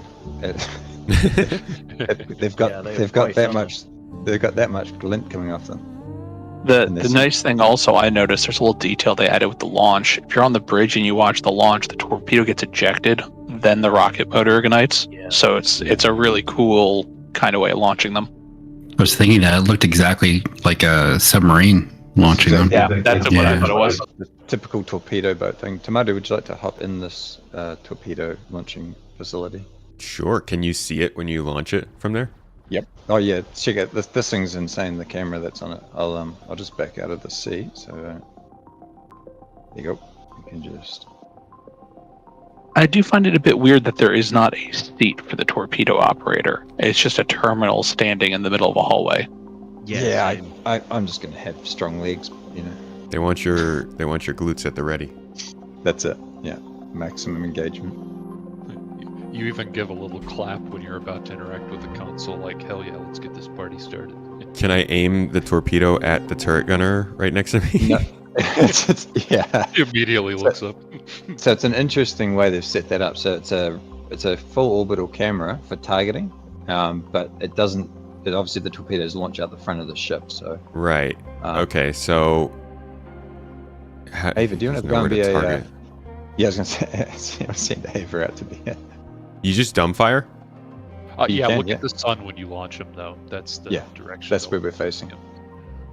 There's 4 of them spooled up in the top left-hand corner. You can see the little 4x4.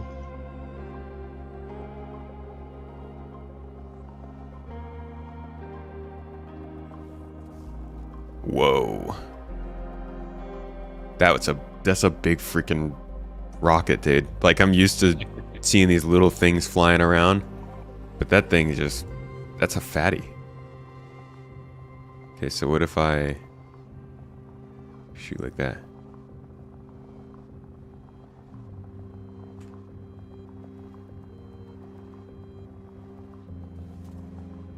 I see. If you press G, they'll stack. Yeah. Up to 4 of them. Pretty good. I didn't want to waste them super fast, so I minimized it. Especially as currently they do not restock when you go to restock the ship. Yeah, the lens flare is impressive from them, man. What time is it? Okay. Alright, I'll launch a bunch.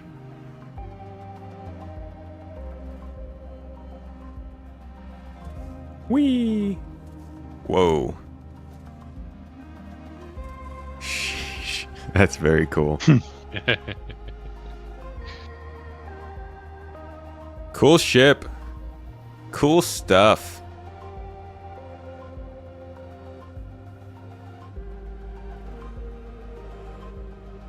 Oh. Don't have very many torpedoes left back here. You want me to take us back to a space station so you can check out the other ship?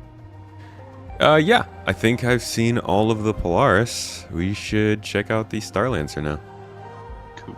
Somebody here have a Starlancer by chance? Yeah, I do. I've got one, but it's all the way to Seraphim. I think for the we'll check out the Starlancer, and then at the very end we'll blow up the Starlancer with the Polaris, if you're okay with that. Oh yeah. Sure. So does somebody have one at Port Tressler? I have one at Babbage. You have one at Babbage? Okay. Babbage. Easy. There's an Idris contract, by the way. Phase 4. Did you guys see that? It's an Idris event. Oh, really? Slice's Idris incursion. Mm-hmm. Should we 65K. Should we try fighting that with this real quick? Sure, why not? I mean, you jump into your contracts and accept the mission. Let's do it. Which one is that one? It's right here with us too. It's around Utopia. Prow mission? And it's priority. Yeah. Priority mission.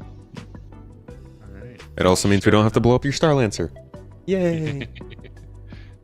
man, the turrets. You could still blow up my Starlancer.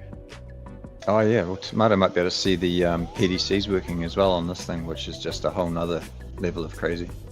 Oh, it's so cool. Dude, it's just amazing. You looks also like... appreciate. Sorry, go ahead. No, you go ahead. I was just going to respond to chat and saying it looks like you don't have to manually reload the torpedoes until you run out. Right? That's correct. Yeah, so you've got 6 in each of those magazines and then 1 in the tube to start for 28. Right now, we were not able to find a way to pull the torpedoes out of the magazines yet. No.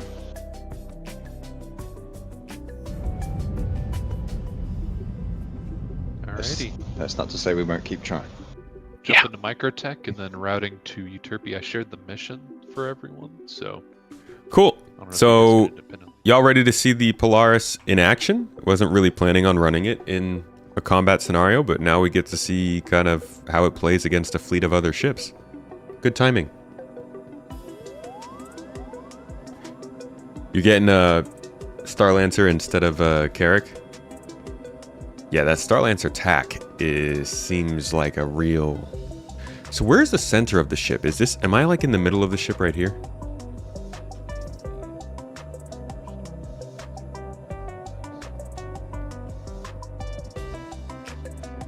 Heard the torps weren't tracking? I thought they were just really slow. Maybe this is the middle, since this is the main elevator. Doesn't feel like it, though. Feels like we're very close to the front of the ship right here. Yeah, I think we are very close to the front. We're right outside the bridge.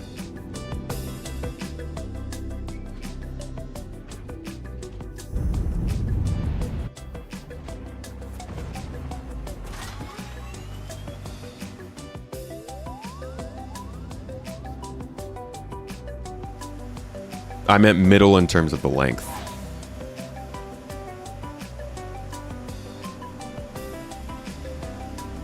Elevator on a moving ship seems like a bad idea.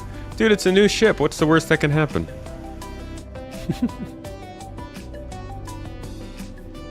Do you get my piloting capability? Yeah, it's a beast in atmosphere to try and keep it up off the ground. It really has some weight in it. All right, jumping to the incursion site. We this got is all gonna be turrets? extra fun with the fact the turrets don't have pips right now. Do we have all turrets manned? We have some manned. Alright. We've got ships.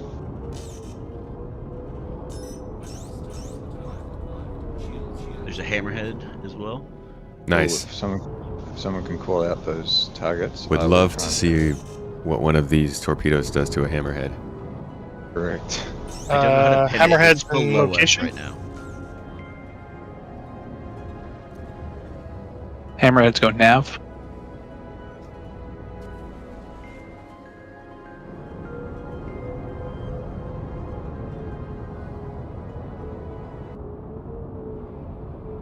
I'm gonna chin up here, give you guys a little bit better access.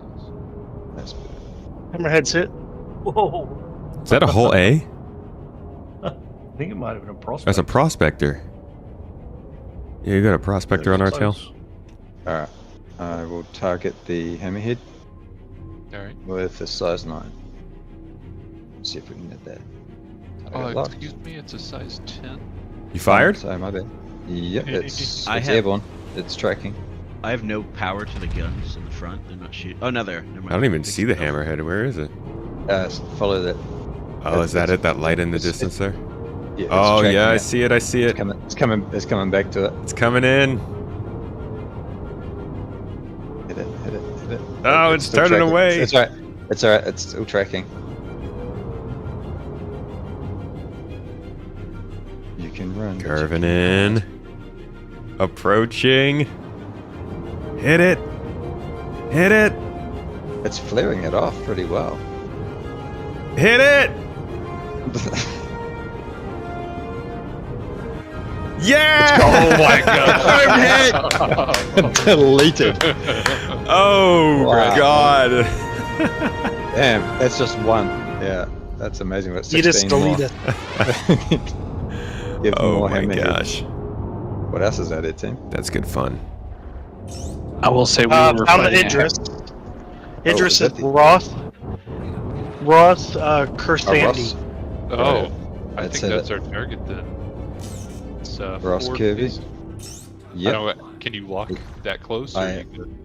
we're good. He's 5.5, targeting and firing. Whoa. What the Tracking. heck just happened? We just had an NPC arrow Brandon ram us. Oh God. Yo, that was an interesting shot. Holy shit. Yeah, I wouldn't go in I'm- front of the Idris. Alright, take it. Still tracking. Oh yeah, we're right in line with it. Dang, you just hit Did we Idris with just two. tank an those- Idris? Another one out. He's just hitting him with the Polaris torpedo. Oh, they shot it down. Yeah, the the the PDCs. Yeah. They're up on the Idris too. Yeah. Oh yeah. Oh. Ooh. Wow. Yeah, they're taking him out Front quick. field are getting That hit. thing is tagging us. We're- Yeah. Holy shit. Yeah, I think the Idris seems like a ship you don't want to get close to, huh? In a No, bigger not ship. at all. I can't see Try half and get my some shots in distance. the front turret, so I have no idea Ow! how close I'm hitting this. we're too Yeah, close there's to no the, Power to the shields. I'm gonna pull us out here a bit of a distance, see if I can Yeah. get a better We're lead. we're inside the torpedo range. So. Yeah, I think you're right. This is still a distance. Wow, our shields recovered insanely fast. I put full power to the shield, so I knew it was Yeah. going to. Swing it back Alright. around here. Not too sure where he's at. He's keep coming to our port. Gotcha, I see him. Yep. Unleashing another. Is that another Polaris? Gotta hope. I think there's another Polaris just orbiting the Idris. Showing up as red. Just circle strafing with the Polaris. I love it.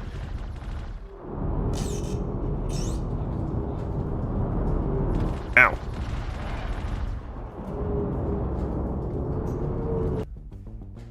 No. You just hit. Oh no. No. No. It's Citizen Con all over again. Quick, everybody get back around. Too many torpedoes. It's the whole event bug thing, right? Like every time they try and run these events, it just destroys the ability for the thing to hold up. Yeah. Please give some permission. That was fun, guys. That was pretty cool. I wish we could have finished that though. I will say that kind of. We'll be back. We'll be straight back into the fight. It won't have kicked us out.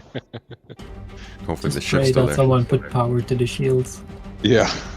I hope the PDCs are doing their job. I don't think the PDCs can guard against railguns. No, we don't have that.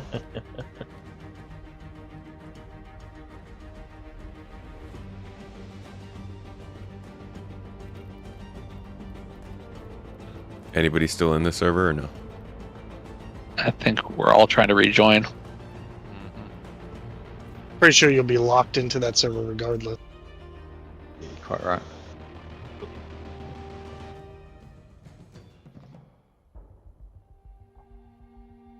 I think what we're seeing with the PDCs shooting down torps, that's part of why they'd upgun the Polaris. While it wants to sit further off, it also now has to be able to dish some damage separate from the torpedoes. Yeah. It's got to be able to do something else besides torps. It also makes sense because its other role was supposed to be a patrol craft. So if you can only do torps against big ships, you're probably not a very good patrol craft. What else? What other role does it have besides patrol? People have always said it was like a flanker ship. So like your job is to come in and take off damaged ships during battles. I see. Which makes sense for the torpedo role. Like if they're damaged, their PDCs are already knocked out. That's fair. All right, I'm back in. Looks like we're all good in the ship. Yes, sir. Oh wow, Other than the mission. battle's still raging. Is the I see contract Polaris up? dead front. Contract's up. Yeah.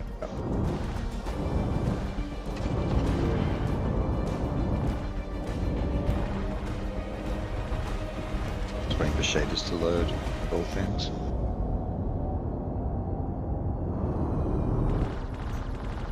We have any of these fighters in the area? Are they ours? Are we all in the Polaris? I think we got everybody in the Polaris. I think our fighters got offline. We have an Avenger Titan. Yeah. Yeah, because the one thing we're struggling with, none of the pips and the turrets are working, so none of us can actually aim very well. Mine is working actually on the remote turret. Ooh. Alright, we're back in. Alright, torpedoes coming back online. Got Ross dead front. Keep him in. To start strafing right, just to make sure he doesn't point at us too quickly.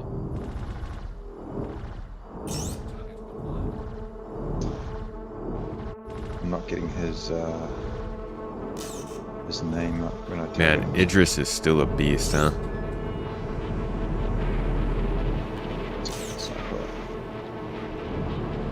And I'll watch. whoever's on the front turret, can you shoot directly at the Idris for me, just so I can see? I can't see the name tag on it. Yeah, I can't see the. Oh, I just got it. Firing at it. I see it. Cool. Thank you. Got him. Alright, yeah. Here we go. Watching those flank turrets that are all repeaters open up on fighters is fantastic. Torpedo out.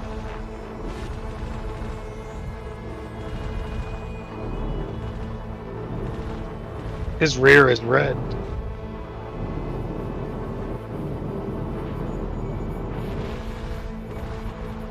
If I need to angle here, just feel free to call out to me. I think we need to get in closer before we launch.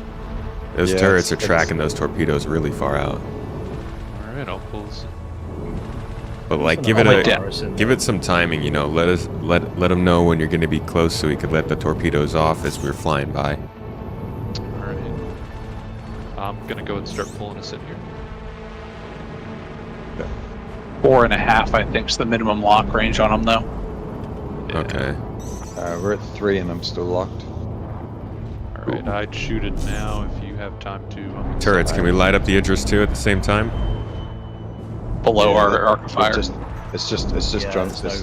No line of sight. Wow. No, Man, it tags that them. explosion. Yeah. The Ooh. Oh, the Polaris is just getting really close and dumbfiring. That's what they're doing. Yeah, that's probably. Because PDCs only respond if it's locked. Yeah, it can't hit them if it doesn't know it's being targeted. You let me know when you're pointing straight at it. Yeah, we're gonna have to keep like pointing straight at it. I got an angle for you here. We're gonna have to keep a Saber Raven with us on one of these ships at all times. Just EMP their PDCs down. That's a good point. Alright. Or the Sentinel when it gets its EOR. Pull it when you want it, Dres. Yep, you're good. Do it Oh, we whenever. have other missiles that we can launch with the torpedoes? Size 3s. Or size 2s, right? Yeah, if we swarm enough of those, fire them shortly after the main torpedo, they might overwhelm the PDCs. Bolton, you should have control of some size 3 missiles from the co-pilot seat as well. So yeah, see how many of those you can lock on. Just need to back away a little bit further for us. Dres and I've got no target. Polaris is sketchy being that close. He's trying to dumb fire point blank range. Yeah, it's not. Okay, I've got lock at that distance, but I can't spool up more than one at a time for some reason. So let me know when you're ripping missiles. Yeah. Bolton, how many missiles can you put up?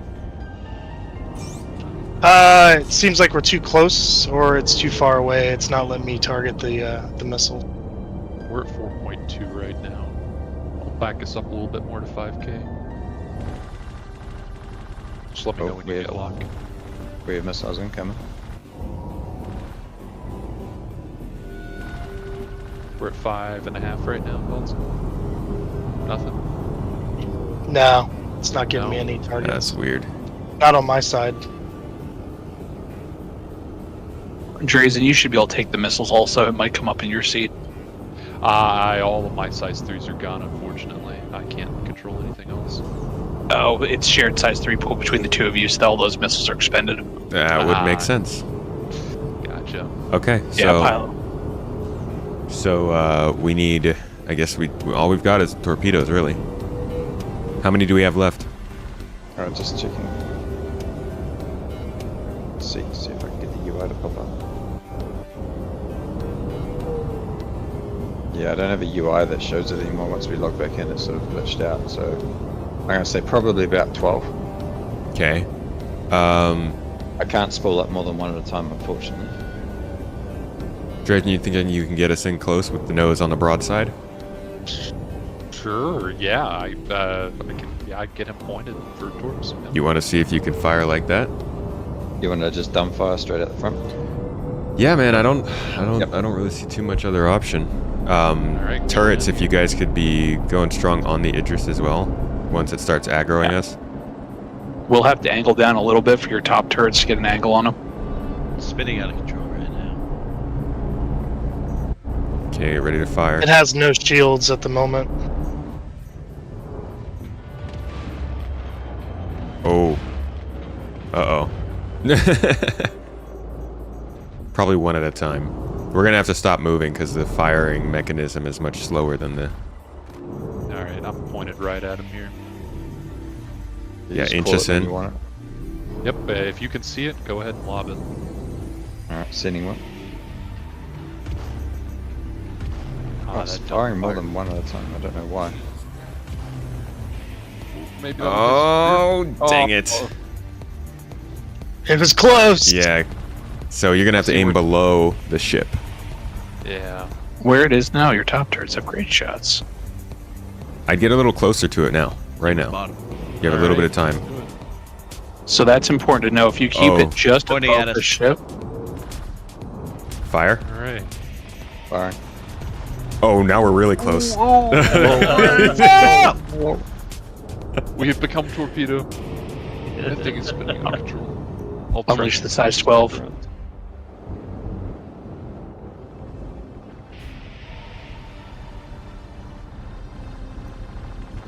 Alright, it's back up front again. pull it when you want it. Yep, you're good now if you'd like. Try. Why not? Oy. Seems. Yeah, we could probably try lower. It seems to be dropping as we're firing. So. Okay. Alright, I'm pointed fairly down here. No, now it's going the other direction. Hold. Try to get a little closer. Power to go to weapons at all? Because we're yeah, that'd be great. 10 shots. You can try turn off life support. Hold on, I'd wait. We could get here. I'd wait. Aim down a little bit. Aim down. Got it. All right. Give it a go. Standing. Aye. It's their hangars open. So try to fly in it. Oh, the PDCs blew it up. Try again. Wow, they hit. Yep, fire. That's us. I think we're dry. That's where the Idris is right now in relation to you, though, is great for all the turrets to hit it. It's slightly above is where we all have good arcs. Sweet. So if I pull up a little bit, you guys will all have great arcs? No, right where you are now, I think I've been seeing every turret hitting it. Bottom Easy. Bottom front's hit it as well. So everyone except for bottom rear, I think. Oh. Always left out. That's fine. Hey, it serves an important short.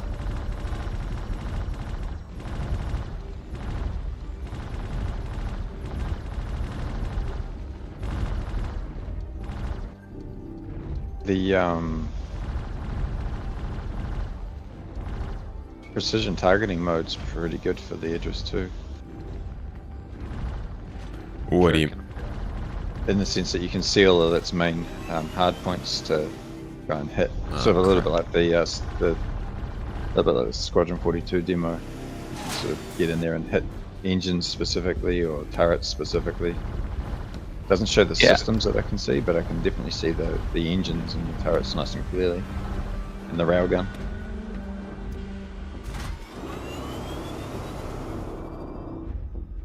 Its hangars open. The torpedoes keep getting shot down by PDCs. Yeah. Somebody in chat's asking. Yep. Yeah, the PDCs are just really good on that Idris. I bet Idris owners are feeling real good right now. Not bad. I mean, Polaris owners should be also, because it works the same the other way around. True. It's going to be interesting to find out how that's going to really. Like, I think Tomato's point was, overwhelming numbers of things coming in. The PDCs or getting an angle on it so that its PDCs are ineffective in a certain range. Or I think this is also where your fighter wing comes in, because the fighters, although they can't penetrate the armor with the upcoming changes, they can still take turrets out. So if your fighters take out the PDCs, then you can launch your torps. That's also. There's also. I forgot. Front cannon's dry. Gotcha. It's spinning like a course at the minute. The PDCs don't show up as an individual target. The main turrets do, but I can't see the PDCs as an item to target, unfortunately. But it doesn't mean you can't hit them.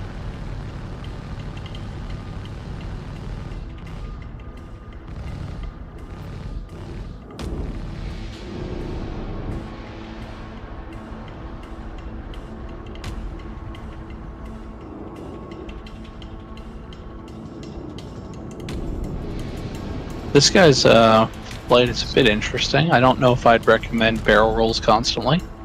He's spending to win here. Maximizing his guns on target. Oh No. As that railgun comes to point. Yeah,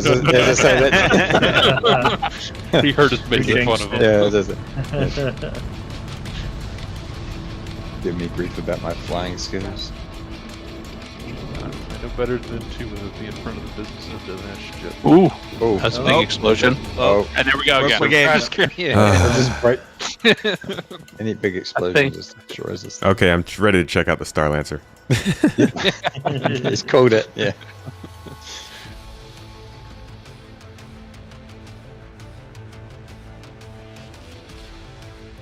Yeah, we were dumbfiring the torpedoes because the PDCs were shooting down. But that's a good look at kind of an interesting look at how combat across different types of ships gets complicated when you bring in different sizes, and how like this game is going to be a lot more than what can be experienced in a dogfighter versus dogfighter fight, as opposed to capital ships with PDCs and giant torpedoes and railguns and E-war ships and dogfighters and drop ships and all these different things together. I mean, you saw the effect of master modes right there, right? I mean, clearly having a huge effect on the gameplay. A nice thing we did see earlier, though, is that PDCs aren't effective against smaller missiles. So your fighters and stuff, you can still get size 3s through. It's your 5 size 9s and 10s that tend to get shot down. Do you think that's a speed thing or ability to target thing? I think it's a speed thing, because what I saw earlier was the PDCs would start opening up, but they say they open up at 1.5 kilometers or 2 kilometers, I think. They just don't have enough time to do enough damage. Yeah. That's good. Like to see some diversity in the way that the different weapons are used. Yeah. But that does also open up the ability to swarm the PDCs. If you get enough, say someone's launching off Rattler 2s at it with all the submunitions, the PDCs get distracted and you just torps through. Yep. Strategy. I think that's the trick. Strategy is good. Good to see them naturally coming about. Don't know how many of you want to stick with the Polaris versus the Starlancer, but who is it that had the Starlancer? Alistair? Spory has one at New Babbage. You mind spawning that? I'm gonna go ahead and just respawn it. I guess we can. Do you want me to turn this into a size 12 torpedo? I would need a ride back to New Babbage. Yeah, do you mind just flying us back to New Babbage? I can fly us back, yeah. That's a first ship that went up against an Idris and actually gets away. It just takes too long. Yeah, it's got like a 1-point-something million health pool or something. I think if you have yourself an EMP ship, though, the PDCs are like the best. Above all the shields and everything, the PDCs seem like the best reason to have an EMP device now. Unless, can you target them? Not right now. Okay, yeah. So until you can target them and take them out with another ship, just disabling them with EMP seems like a really crucial step of taking out an Idris now. I do wonder if they have health pools, though, because just because they're not showing up on precision targeting doesn't mean they can't be destroyed. Maybe. Yeah, that's. I think if we smack them with a decent-sized torpedo or something to that effect, you might be able to break them. But well, I mean, that would require hitting a torpedo deterrent with a torpedo. I was thinking more like a light fighter getting in there. Scorpius Antares in close. Yeah, or a whole lot of Furies. I'm just thinking to EMP, get a Scorpius in there, and have it drop its EMP right on top of the Idris. See the Perseus. Go ahead. As I say, if you can keep dropping that and maintaining that sort of effect, that guerrilla warfare, get in, drop an EMP, get out, and then let the next phase come through, like saying you just set up a strategy of attack and communicate it well, I think you could execute that pretty accurately. Yeah. It'll be interesting to see how the Perseus fares against the Polaris as a big ship killer when the Polaris can get countered by PDCs and the Perseus can't. What's the specifics about the Perseus? Just has a really big gun on the front. Quad size 7. That's 2 dual size 7 ballistic cannons. Ah, okay. Is anybody wanting... Sorry, is anybody wanting to stick with the Polaris and keep going? Because if so, we could just take the Avenger all the way down to the city. I actually want to see it in the inside. I haven't gotten to see the Starlancer, so I'm going to be storing my Polaris personally. Okay. I'd like to see the Starlancer too. Do we check out the torpedo costs? I don't think we can get that info yet, can we? They don't restock right now. I don't think you can actually buy the new torpedoes or restock the ship. No. You can restock. We can from the size 6s in the fronts will restock fine. All the other missiles will restock. The size 10s are not restocking.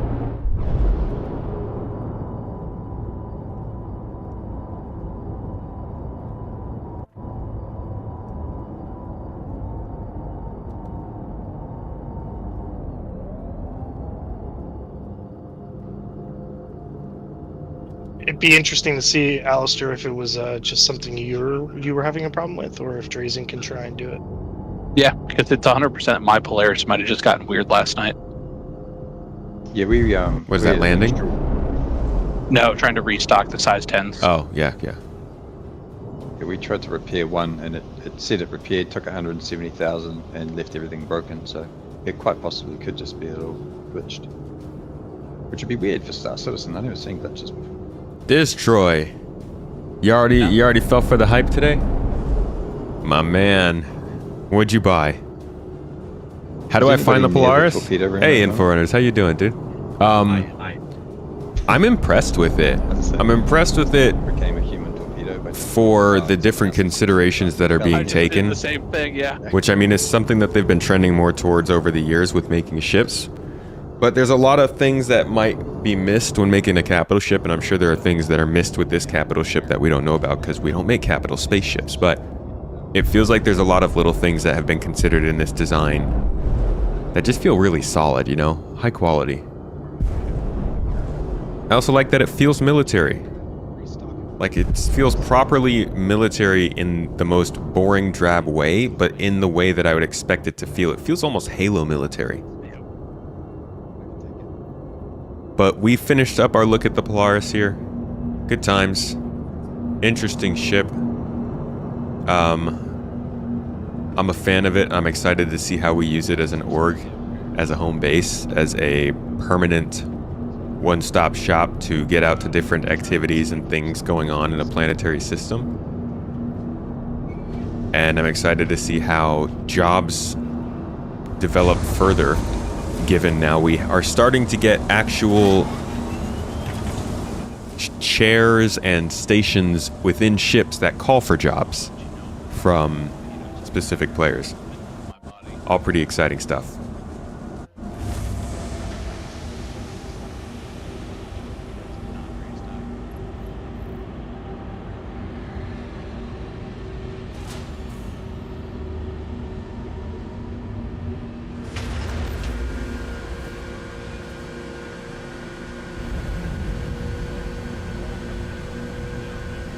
Yeah, this was the Polaris,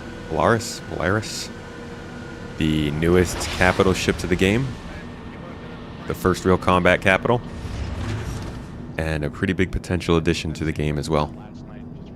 Now let's go check out the Starlancer.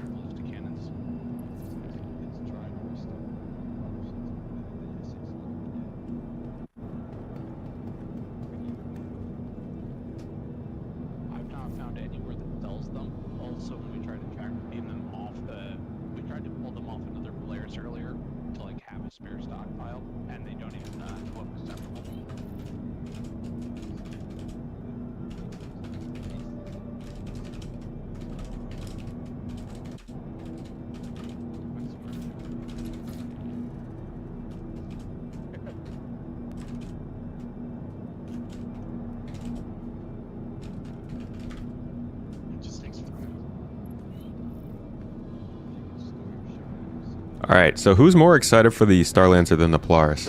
The two very different types of ships. Torpedo tubes right now. We are the torpedo. Do I think they can be used to solo hammerheads? No. I don't think the Polaris is going to do very well solo against a hammerhead. Destroy, you got the Starlancer? Whoa. Did it just go up for sale today or something? I would get the TAC, to be quite honest. Of all the Starlancers, normally I'd go for the Max, but I think with this one I'd go for the TAC. Test, and we didn't have time earlier. Because this torpedoes move so slow. I need to get some you actually lasso them water. With a tractor beam and ride it as it leaves the ship. You got the Max? You guys got the Starlancer Max?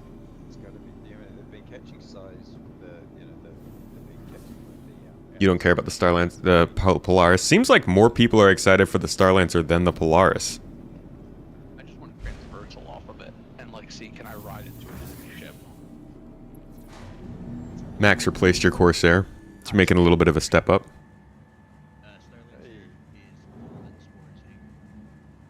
Isn't there supposed to be a lounge area for the pilots in the Polaris? Not that I know of. We just appeared at the Commons.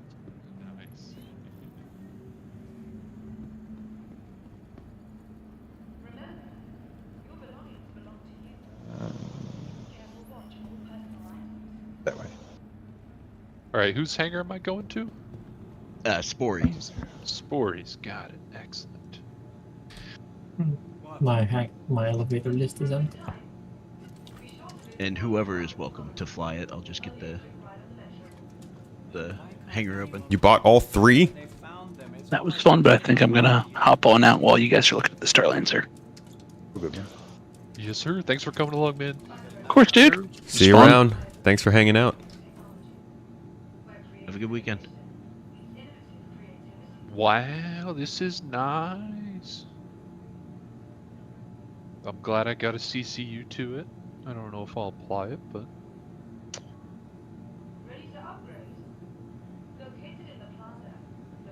Tomato, you can come to Spory's hangar, by the way, whenever you're ready. Yeah, just getting some foods. Oh, you all good? You all good? Should you get the health food? Does Tomato be on your case?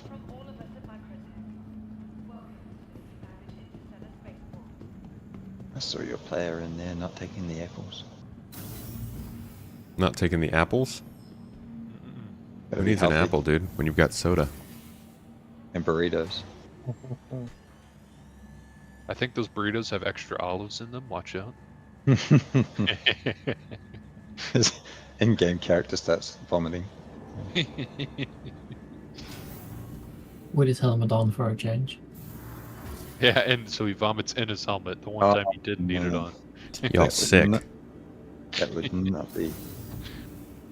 Tomato, is that the Monster Tech chair you're sitting in? Yeah, the RSI one. Hey, you got it built. Well done. Yeah, I'm not as dumb as I came off in the beginning of that stream and just didn't have the right tools. There was some When you were playing with the mechanically-minded crotch people. gaps. I mean, that's the worst, right? It's like, oh yeah, I'm a mechanical engineer, but I can't figure out how to freaking use an Allen wrench. We're sitting on the end of that stream going, please stop using a drill. Please just stop. Hey man, I need the tool. If I don't It's have the right giving me- tool, I'm going to use what I've got next to me. Well done. No, it's good. And what are your thoughts? Obviously, we're going to do a review. We don't Yeah, it's nice. It's comfortable. It's good material, good construction. It feels made to be a sim chair, not quite a gaming chair, and I think that's going to be my main message in talking about this. But they sent some mounts as well, which is awesome. Oh. But I am going to need to get like a set of sticks so that I can make the most of this. And Surely Yeah. Virpil are going to hook you up with VKB. So. yeah, we'll see. I mean, we did talk to VKB earlier this year about a partnership, and we'll see what we could do. Yeah. Well done. But here is the Starlancer. Looks like a big old freelancer, even down to just like the chrome of the outside of it. It really just looks like a thick lancer, like a just bigger freelancer. If you told AI, here's what a freelancer looks like, extrapolate what it would look like if it was 5 times bigger. And I'm okay with that. I think that's good. I think it's great when the ship manufacturers just really, really effectively match. Like, you can just see parts of other ships within the ship's design, even though it is a different design altogether. You can see so much of the Odyssey and the Freelancer in this. Ooh, and this cargo section is sick. This is really cool that you get this area that drops down. Can you put cargo on the middle section, or is that just a walkway? I believe it's just a walkway. Okay, so there's not like a ton of cargo storage in this segment then. Just those 2 strips. Although I guess it goes all the way to the... That you can drop it down. Yeah, that does definitely, I mean, that makes the loading a lot faster. I just wonder how much SCU actually fits here. Looks like maybe 4 SCU tall. Don't know how long though. And you got a ton of space back here. It feels very like industrial on the inside. I know MISC kind of handles industrial designs, but this feels a little dark and grungy even for MISC. Definitely hits that Serenity vibe. Yeah, it does. The mirrors don't work like the Polaris. It's because it's MISC, man. Gotta go RSI. It hits 32 by 4. Hey, that's what I was gonna guess. Okay, 32 by 4 on each side is not bad. What is that? 256 SCU? If you have two rows like that.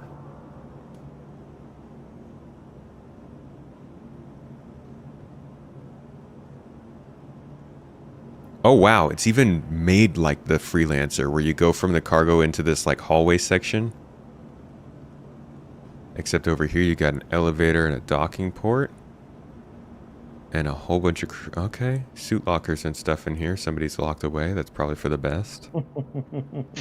Got some weapons and stuff. Okay, I like the upper deck.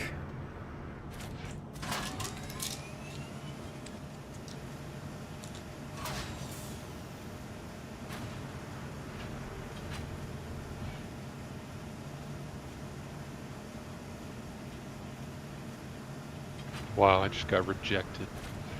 Dang. That was really bad timing. No.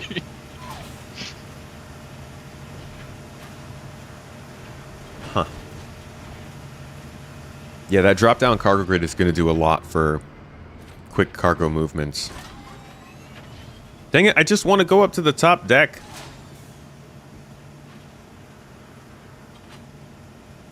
What is going on? How well does a 32 SCU fit in that? As in, like, you know, the loading. Is there enough space to clearance for it to slide straight in, or is it a tight fit?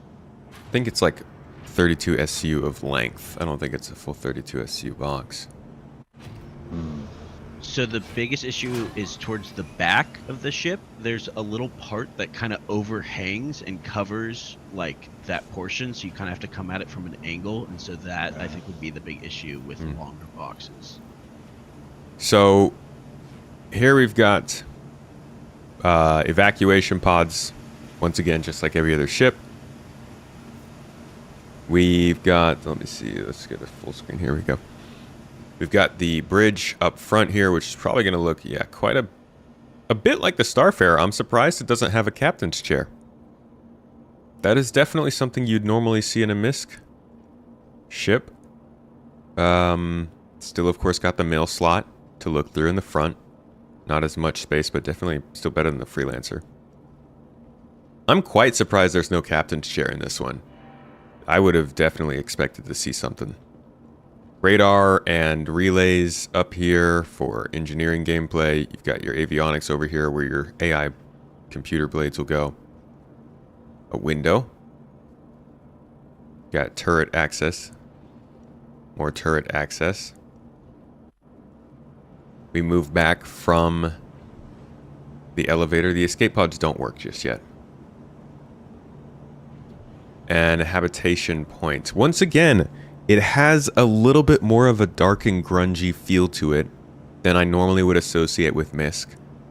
And I really actually like it. It's got a very strong Firefly sense to it, in that it's a little bit dark. It pays some attention to how it looks, but for the main part, it's heavy on the function and quite utilitarian. MISC can branch really widely away from utilitarian or towards it. I think a big part of their move away from it is actually why they started the whole Mirai brand, because they realized they were getting very diverse with MISC. Ooh, love a sideways hallway in a ship. Makes a ship feel much wider. What's in the middle of here then? Habs? Oh my gosh, this is so cool. Yeah, this has like a really nice vibe to it. What is this? Another elevator? Oh.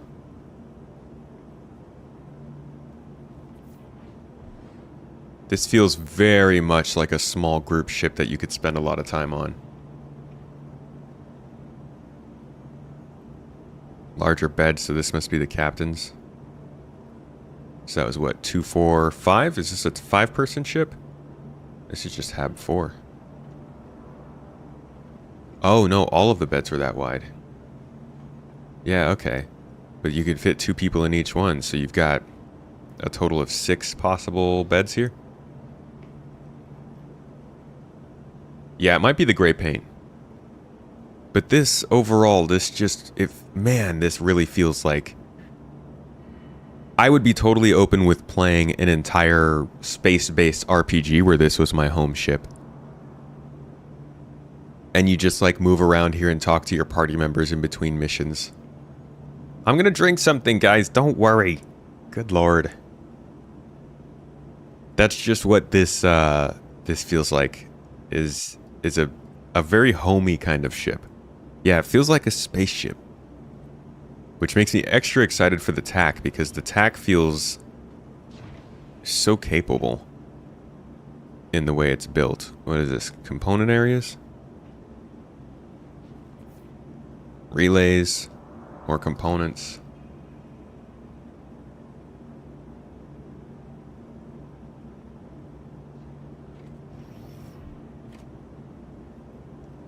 Got 2 power supplies. Got 2 coolers. 2 shield jennies. 1 big shield jenny, okay? Relays. So this is where your engineers spending all their time. Huh. Same tech they used in the Hull series of ships. Cool.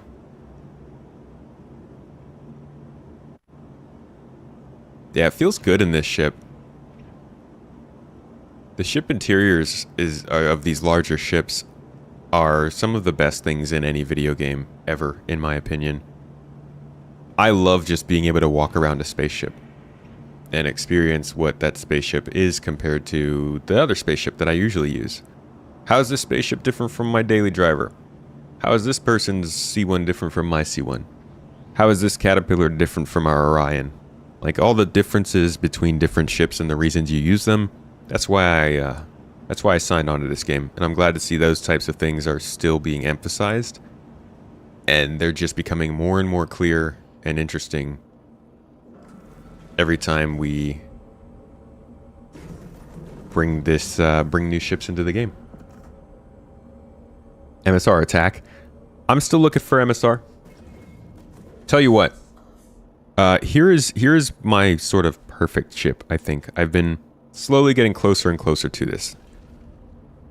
I think my perfect ship is if you took the top section of the MSR, removed the servers, and then made it a multi-purpose sort of daily driver type of ship. That's it for me. Now, the Spirit C1 gets close. I think the Spirit C1 is the right size, but not the right interior. It's missing 2 rooms, and that's about it.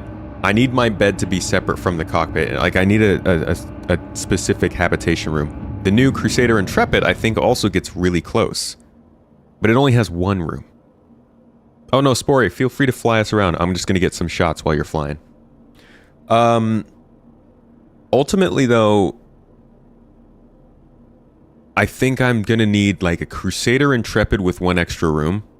1 for habitation, 1 for just hanging out, 1 for cargo, 1 for flying, and then a hallway connecting them all. The asymmetric nature of the Crusader Intrepid is just that's just beautiful on top of it being a Crusader ship. But I would really like to see something in that same size range, around Crusader C1, Cutlass, MSR sized, but still fitting in between all of those ships already.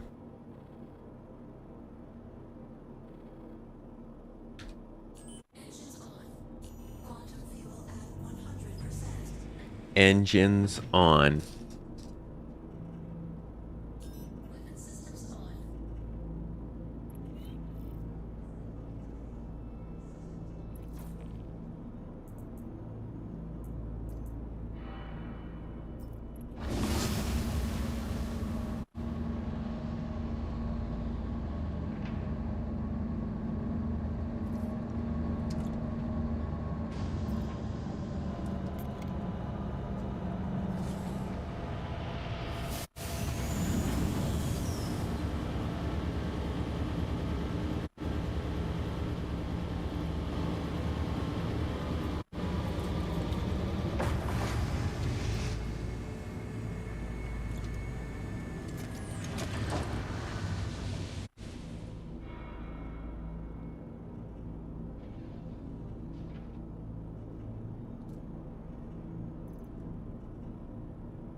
What do you mean you were hoping more from the Max? More what? Space? You hate the long corridor to corridor in the Crusader ships? Melted the C2 and worry that you'll hate the Genesis Starliner? Yeah, Crusader needs more diversified interiors, I think, too. What about the MSR? How do you feel about that? I guess the front of the MSR is the same way.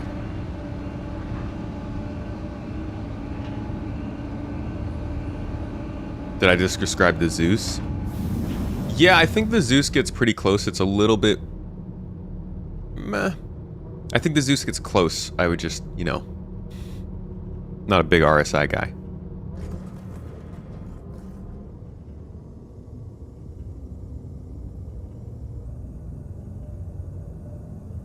Vanduul cargo ship. The only cargo they carry are bullets. Actually, they don't even shoot bullets. Never mind.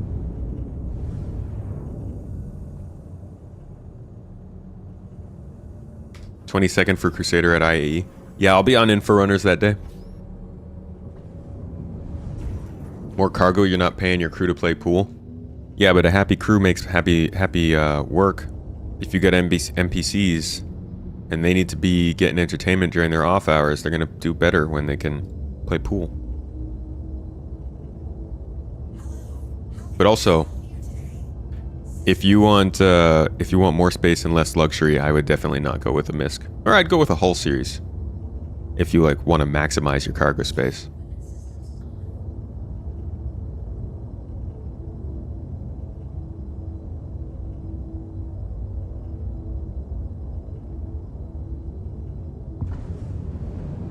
Only keep the MSR because of data courier. I think the front of the MSR hurts.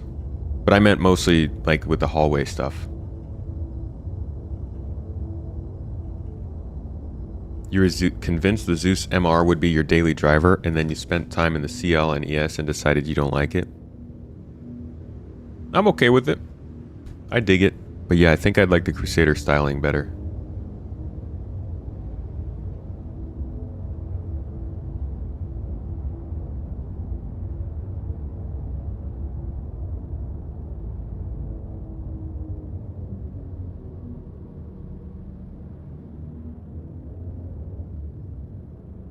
So you got a big turret up top in the back there. That's good defense. You got another turret in the front over here. So you got a decent amount of coverage. And while there's no turret on the bottom of the ship, I mean, this is a cargo hauler, mostly defensive. I'd say that's enough for you to be able to keep somebody off your back so you can get away. Get to nav mode and get away. And yeah, this ship does have VTOL thrusters, I believe. Actually, I need to confirm that now that I think of it. Because the, I was thinking of the Zeus has VTOL thrusters. This one is a cargo-focused ship, though, so they might have made it standard with some VTOL on the bottom side of it.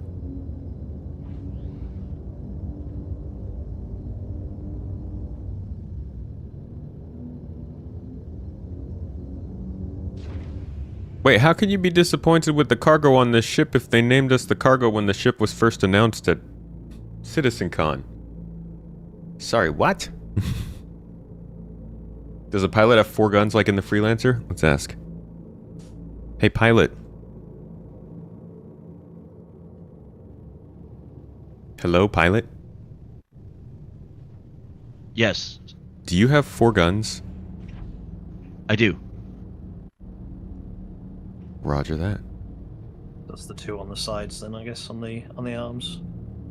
2 arms, nice. These are players in the ship with me. Spory, do you see where Drazen is? Yeah, sorry, I just spun out of control because I realized I was getting double audio. Oh, no worries. Tomato, you're gonna get to see the self-destruct of a Polaris live on stream. Yay! Those laundry units. That's what we all showed up for. Dying Polaris. Yeah. Whenever you guys can see me, just let me know and I'll initiate self-destruct. Yeah, just getting a little bit lower. Our depressed friend here sitting with a disgusting hot dog and a loaded assault rifle. deciding which one to eat. Oh Kurt god. Cobain POV. Oh, that's dark. Yeah, what do you guys think of the Star Lancer? I like the inside but not the outside look. The old "hey, we melted a spaceship" look. Mm-hmm. I like this. I like the sort of mist design in the bigger ship more than the smaller, like Star or whatever the smaller one. Freelancer. Personally, Freelancer. Yeah, I like the MISC large ship designs. I think Alrighty. you hit it. All right, right. so to View, finish we wanna try things to get off, closer? we're doing a self-destructing Polaris in front of a self-indulging Star Lancer Max.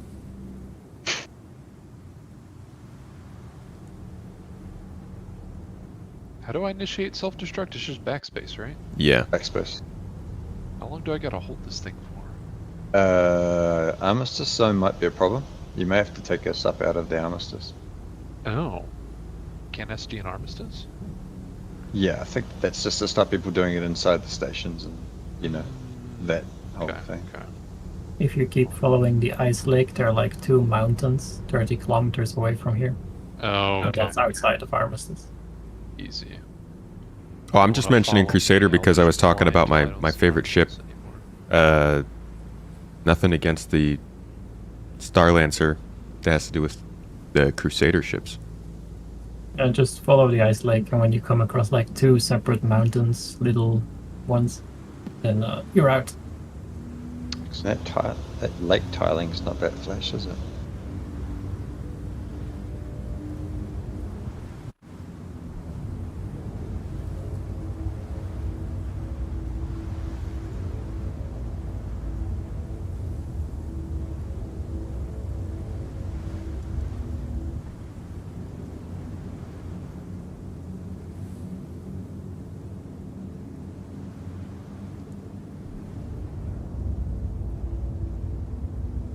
What's the max speed of both these ships right now? 250 in Atmo, and I'm in quantum mode. What about you I'm in at the 140 right now in quantum as well.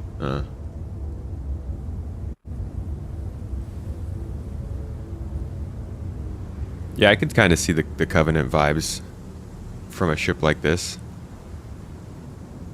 Yeah, the Covenant ships usually had like one large depression down here and then another smaller one up here, so you can kind of see it with this kind of hump structure.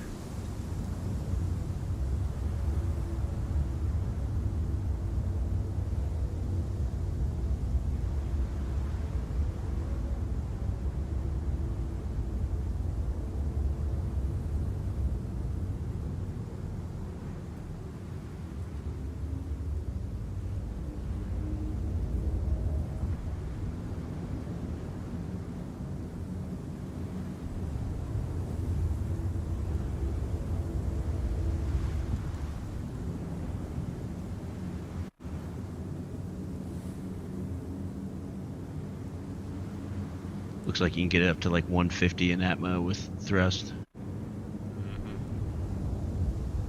Slow ships.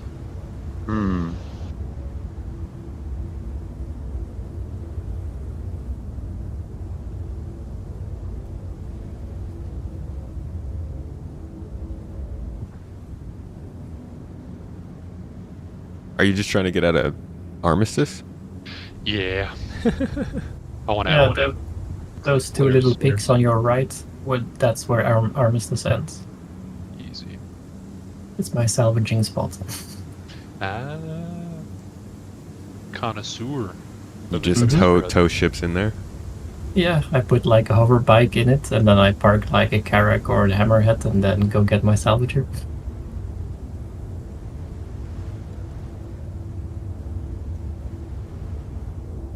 And it's actually kind of nice to use a hover bike to cross this ice field.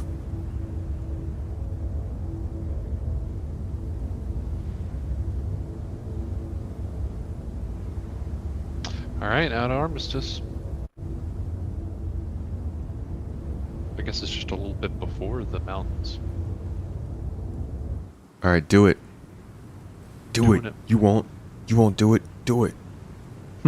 Let's get closer though. It doesn't have quite the explosion that you think it does. It sort of internally self-combusts and then splits into multiples. It's quite a different sort of self-destruct. Wonder what it looks like from the inside. Drazen, let us know. I will let you know.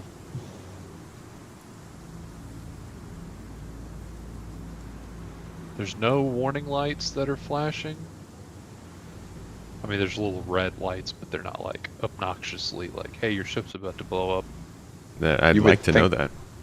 You would think that the red, the alert lights inside the ship would start going off. Just think we're good here. No alert lights. Yeah. Everything's normal.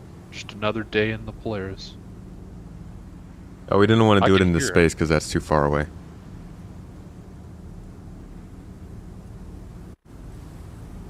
Why would he want Yeah, to you be can- out of Armistice for salvage? Can't salvage inside of Armistice, right? you can, but you risk getting a crime stat depending on who owns the ship. You think the sound would be throughout the whole ship, but it's only near the very front of the cockpit too. So, oh, here we go. Better have good ship comms. Oh, that was it? I just died. Give it a second.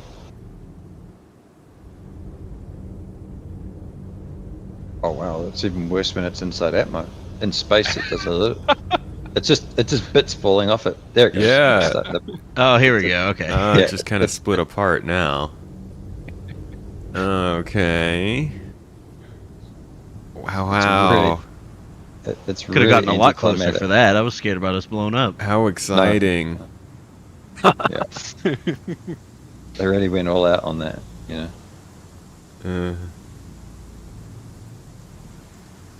does show all the bits. Yeah.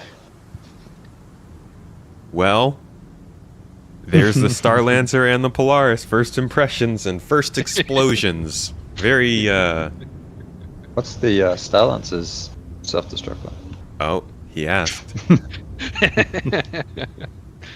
You want me to set her down and get out, or how do you guys want to do that? Just wherever. I mean, I don't really care about any of my stuff, so I'll explode whenever. I'll backspace right now if you guys are good. Go for it. Go for it, man. Do it. Fly over the city and do it. I'm heading to the bar to get my gun. Shoot, already did it. It's fine. Just go. Just go. Send it. Throw in the boost.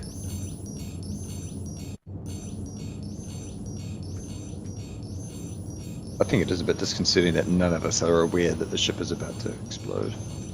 You hear the sound. The Armistice cancel it. Ah. Why did you fly back in? You're done. Good way to save yourself. You can fly up above the city. At least that way we'll crash down on top of it when we explode. How high up does Armistice go? It's Too far. a great question. Yeah, it's probably too far. Just turn around and go back.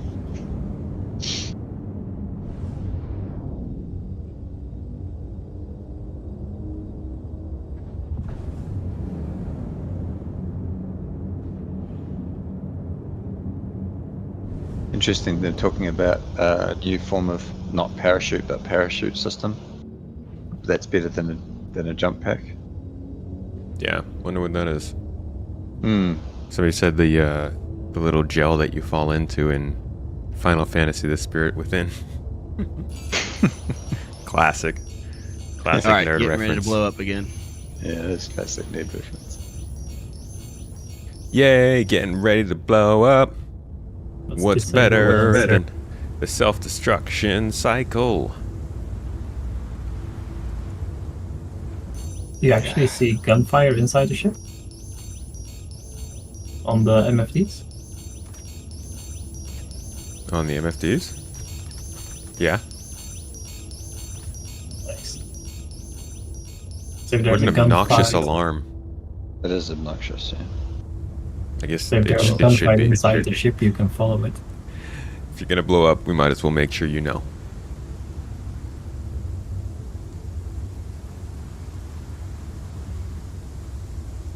Just scooting along on a cloudy day. What's a MISC ship to do but blow up?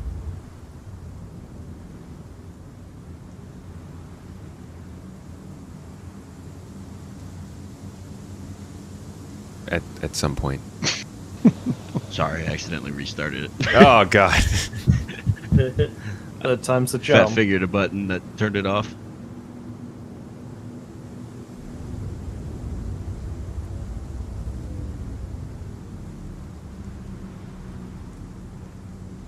How we doing? Hey!